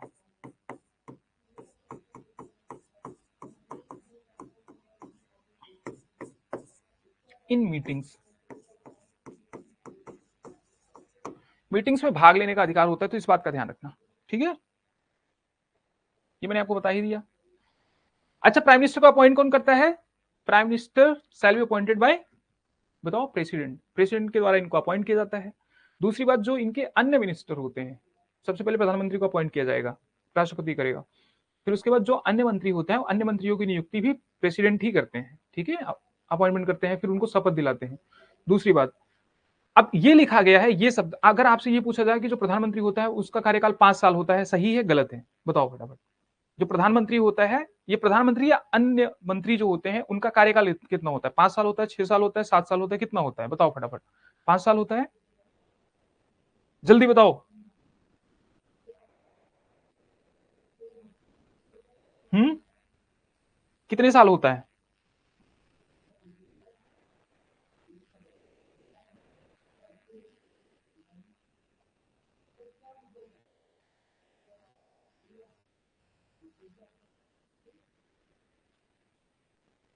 सब 5 साल बोल रहे हैं, कोई 6 साल नहीं बोल रहा, बताओ। 5 साल, सब 5 साल बोल रहे हो। जब तक मेजोरिटी है तब तक कार्यकाल। हाँ, सुनो, अब ध्यान से सुनो मेरी बात। कोई कार्यकाल नहीं होता, ठीक है ना। प्रेसिडेंट का चुनाव, सॉरी, प्राइम मिनिस्टर का चुनाव भी नहीं होता। प्राइम मिनिस्टर पहली बात तो अपॉइंट किए जाते हैं, नियुक्त किए जाते हैं, ये चुने नहीं जाते हैं। तो ये कथन याद कर लेना कि वो चुने नहीं जाते हैं, वो क्या होते हैं? नियुक्त किए जाते हैं। दूसरी बात, उनका जो कार्यकाल होता है प्लेजर ऑफ प्रेसिडेंट होता है, ठीक है। मतलब जब तक राष्ट्रपति चाहेंगे, राष्ट्रपति के प्रसाद पर्यंत बोला जाता है इनको। प्रसाद समझते हो ना, प्रसाद खाया जाता है, इच्छा पर्यंत, प्रसाद पर्यंत, ठीक है। तो मंत्री जो होते हैं वो राष्ट्रपति की, मंत्री ही नहीं, जो प्रधानमंत्री होते हैं वो भी राष्ट्रपति की इच्छा पर्यंत क्या रहते हैं बताओ? काम करते हैं। तो इसका मतलब उनका कोई फिक्स कार्यकाल नहीं होता है।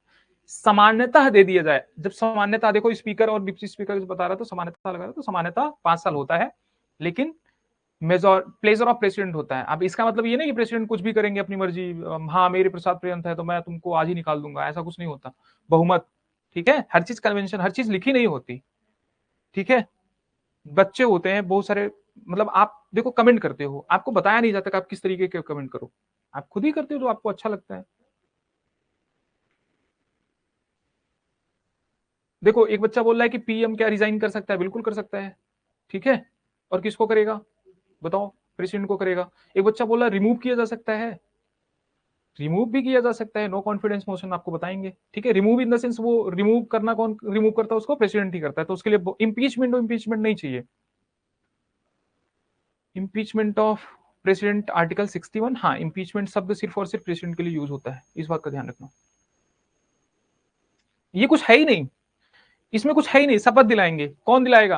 राष्ट्रपति दिलाएंगे। किस चीज की शपथ दिलाएंगे? उनके पद की और सीक्रेसी की शपथ होती है, कि वो कोई चीज लीक नहीं करेंगे बाहर, ठीक है। इस बात का ध्यान रखो, ब्रीच नहीं करेंगे वो, मतलब कोई सीक्रेट मीटिंग है तो उसको ब्रीच नहीं करेंगे, तो इस बात का ध्यान रखना। और ये वेतन और भत्ते कैसे होंगे? समय समय पर संसद जैसे निर्धारित करेगी, ये तो मैंने आपको पहले ही बताया था। उसके लिए बताओ, निर्धारित प्रारूप के अनुसार पद और गोपनीयता की शपथ, तो ये इंपॉर्टेंट है, पद और गोपनीयता दोनों की शपथ लेते हैं, ठीक है। ये तो मैंने आपको पहले ही बता दिया था। अब ये दो जगह लिखा है, ठीक है, सारी कार्यकारी शक्तियां निहित होंगी राष्ट्रपति में, कहां लिखा है, आर्टिकल 53 में। और 77 में भी ये लिखा है कि जो सरकार के सारे कार्य होंगे वो किसके नाम से होंगे, राष्ट्रपति से, या तो राष्ट्रपति के नाम पर या फिर उनके अधीनस्थों द्वारा। क्या पीएम प्रेसिडेंट को रिमूव कर सकता है? पीएम प्रेसिडेंट को रिमूव नहीं कर सकता है। प्रेसिडेंट को रिमूव करने के लिए इंपीचमेंट प्रोसेस बताया था ना, इंपीचमेंट प्रोसेस। हाँ, ज्यादा ओवर थिंकिंग से बचो, चलो ठीक है। Shall be the duty of the prime minister, समझ में आया? इंपीचमेंट प्रोसेस जो होता है। अच्छा ये बताओ, इंपीचमेंट हो गया तो फिर क्या होता है? दोनों सभा से इंपीचमेंट हो गया, क्या होता है बताओ? इंपीचमेंट होने के बाद हटाता कौन है? चलो इंपीचमेंट हो गया तो फिर प्रेसिडेंट को हटाएगा कौन? प्रधानमंत्री हटाएगा, कौन हटाएगा? बताया ना, ओवर थिंकिंग नहीं करना। वहां ध्यान से सुने होते तो बताया था, कोई नहीं हटाता है, वो खुद ही हट जाते हैं। वो सिर्फ विधायी कार्य होता है। यहां देखो, ड्यूटी ऑफ प्राइम मिनिस्टर क्या, कम्युनिकेट, मतलब सिंपल सी बात है, प्रधानमंत्री का यह कर्तव्य होगा कि जो जो भी कार्य है, मतलब सदन का जो कार्य है, जो मंत्री कार्य कर रहे हैं, जो काम काज है, वो किसके पहुंचाया जाए बताओ? प्रेसिडेंट को पहुंचाया जाए। इस बात का कोई सुप्रीम कोर्ट नहीं हटाता है। एक बच्चा बोल रहा है सुप्रीम कोर्ट, इसीलिए मैं बोल रहा हूं सुप्रीम कोर्ट नहीं, हाँ खुद ही हट जाते हैं बिल्कुल। तो ये सिंपल सा है कि प्रेसिडेंट क्या will administer oath of office, क्या किस चीज का? ऑफिस एंड सेक्रेसी, दो चीज का बोथ लेते हैं, ठीक है, ऑफिस का और सेक्रेसी का, गोपनीयता, पद और गोपनीयता की शपथ लेते हैं, इस बात का ध्यान रखना। क्या कहते हैं कि to faith allegiance to the constitution, मतलब संविधान के प्रति सच्ची श्रद्धा रखेंगे और निष्ठा रखेंगे। Uphold sovereignty and integrity of India, integrity and sovereignty ये भारत का बहुत इंपॉर्टेंट है, तो इसको बनाए रखने की वो क्या करते हैं, कसम खाते हैं। टू फेथफुली क्या, consciously discharge the duties of his office, discharge का मतलब छोड़ना नहीं, ग्रहण करना, इस बात का ध्यान रखना, ठीक है। To do the right all manner of people in accordance with constitution, मतलब हर तरीके से वो जो संविधान के नियमों का, विधियों का पालन करेंगे। कुछ नहीं करते, बस यही करते हैं। राष्ट्रपति को पद और गोपनीयता की शपथ, सच्ची श्रद्धा और आस्था, मतलब श्रद्धा और आस्था दो चीजें रखते हैं, भारत की संप्रभुता और अखंडता को बनाए रखते हैं, तो इस बात का ध्यान रखना बच्चे, ठीक है। और अपने पद के कर्तव्यों का निष्ठापूर्वक और कर्तव्य निष्ठा से निर्वहन करेंगे, संविधान और कानून के अनुसार सभी प्रकार के लोगों के साथ बिना किसी भय भेदभाव के रहेंगे। बस सर आज के लिए बस इतना है, हाँ बस आज के लिए इतना ही, ये होगी कहानी इसकी खत्म। सैलरीज वगैरह मैंने आपको बता ही दिया, ठीक है। तो वो सैलरीज कौन डिसाइड करता है? पार्लियामेंट डिसाइड करता है। तो आज के लिए बस इतना ही, किसी का कोई डाउट है तो पूछ लो। बच्चे कहते होंगे ना सर आप ना हमेशा क्लास ज्यादा लेते हो, खुंदक आती है क्या? किसी बच्चे को गुस्सा आता है? बता दो आज गुस्सा, बता दो, निकाल लो अपना गुस्सा। किसी बच्चे को अगर गुस्सा आ रहा है तो बता दो, थोड़ा कम पढ़ाएंगे और क्या करेंगे। हाँ, किसी का डाउट है? बस आज के लिए बस इतना ही, टाटा बाय बाय, खत्म। खत्म नहीं, जाओ आराम से पढ़ो, इसके बाद भी गुस्सा नहीं आता? बताओ कैसे बच्चे हो, गुस्सा ही नहीं आता? नहीं सर वी आर हैप्पी।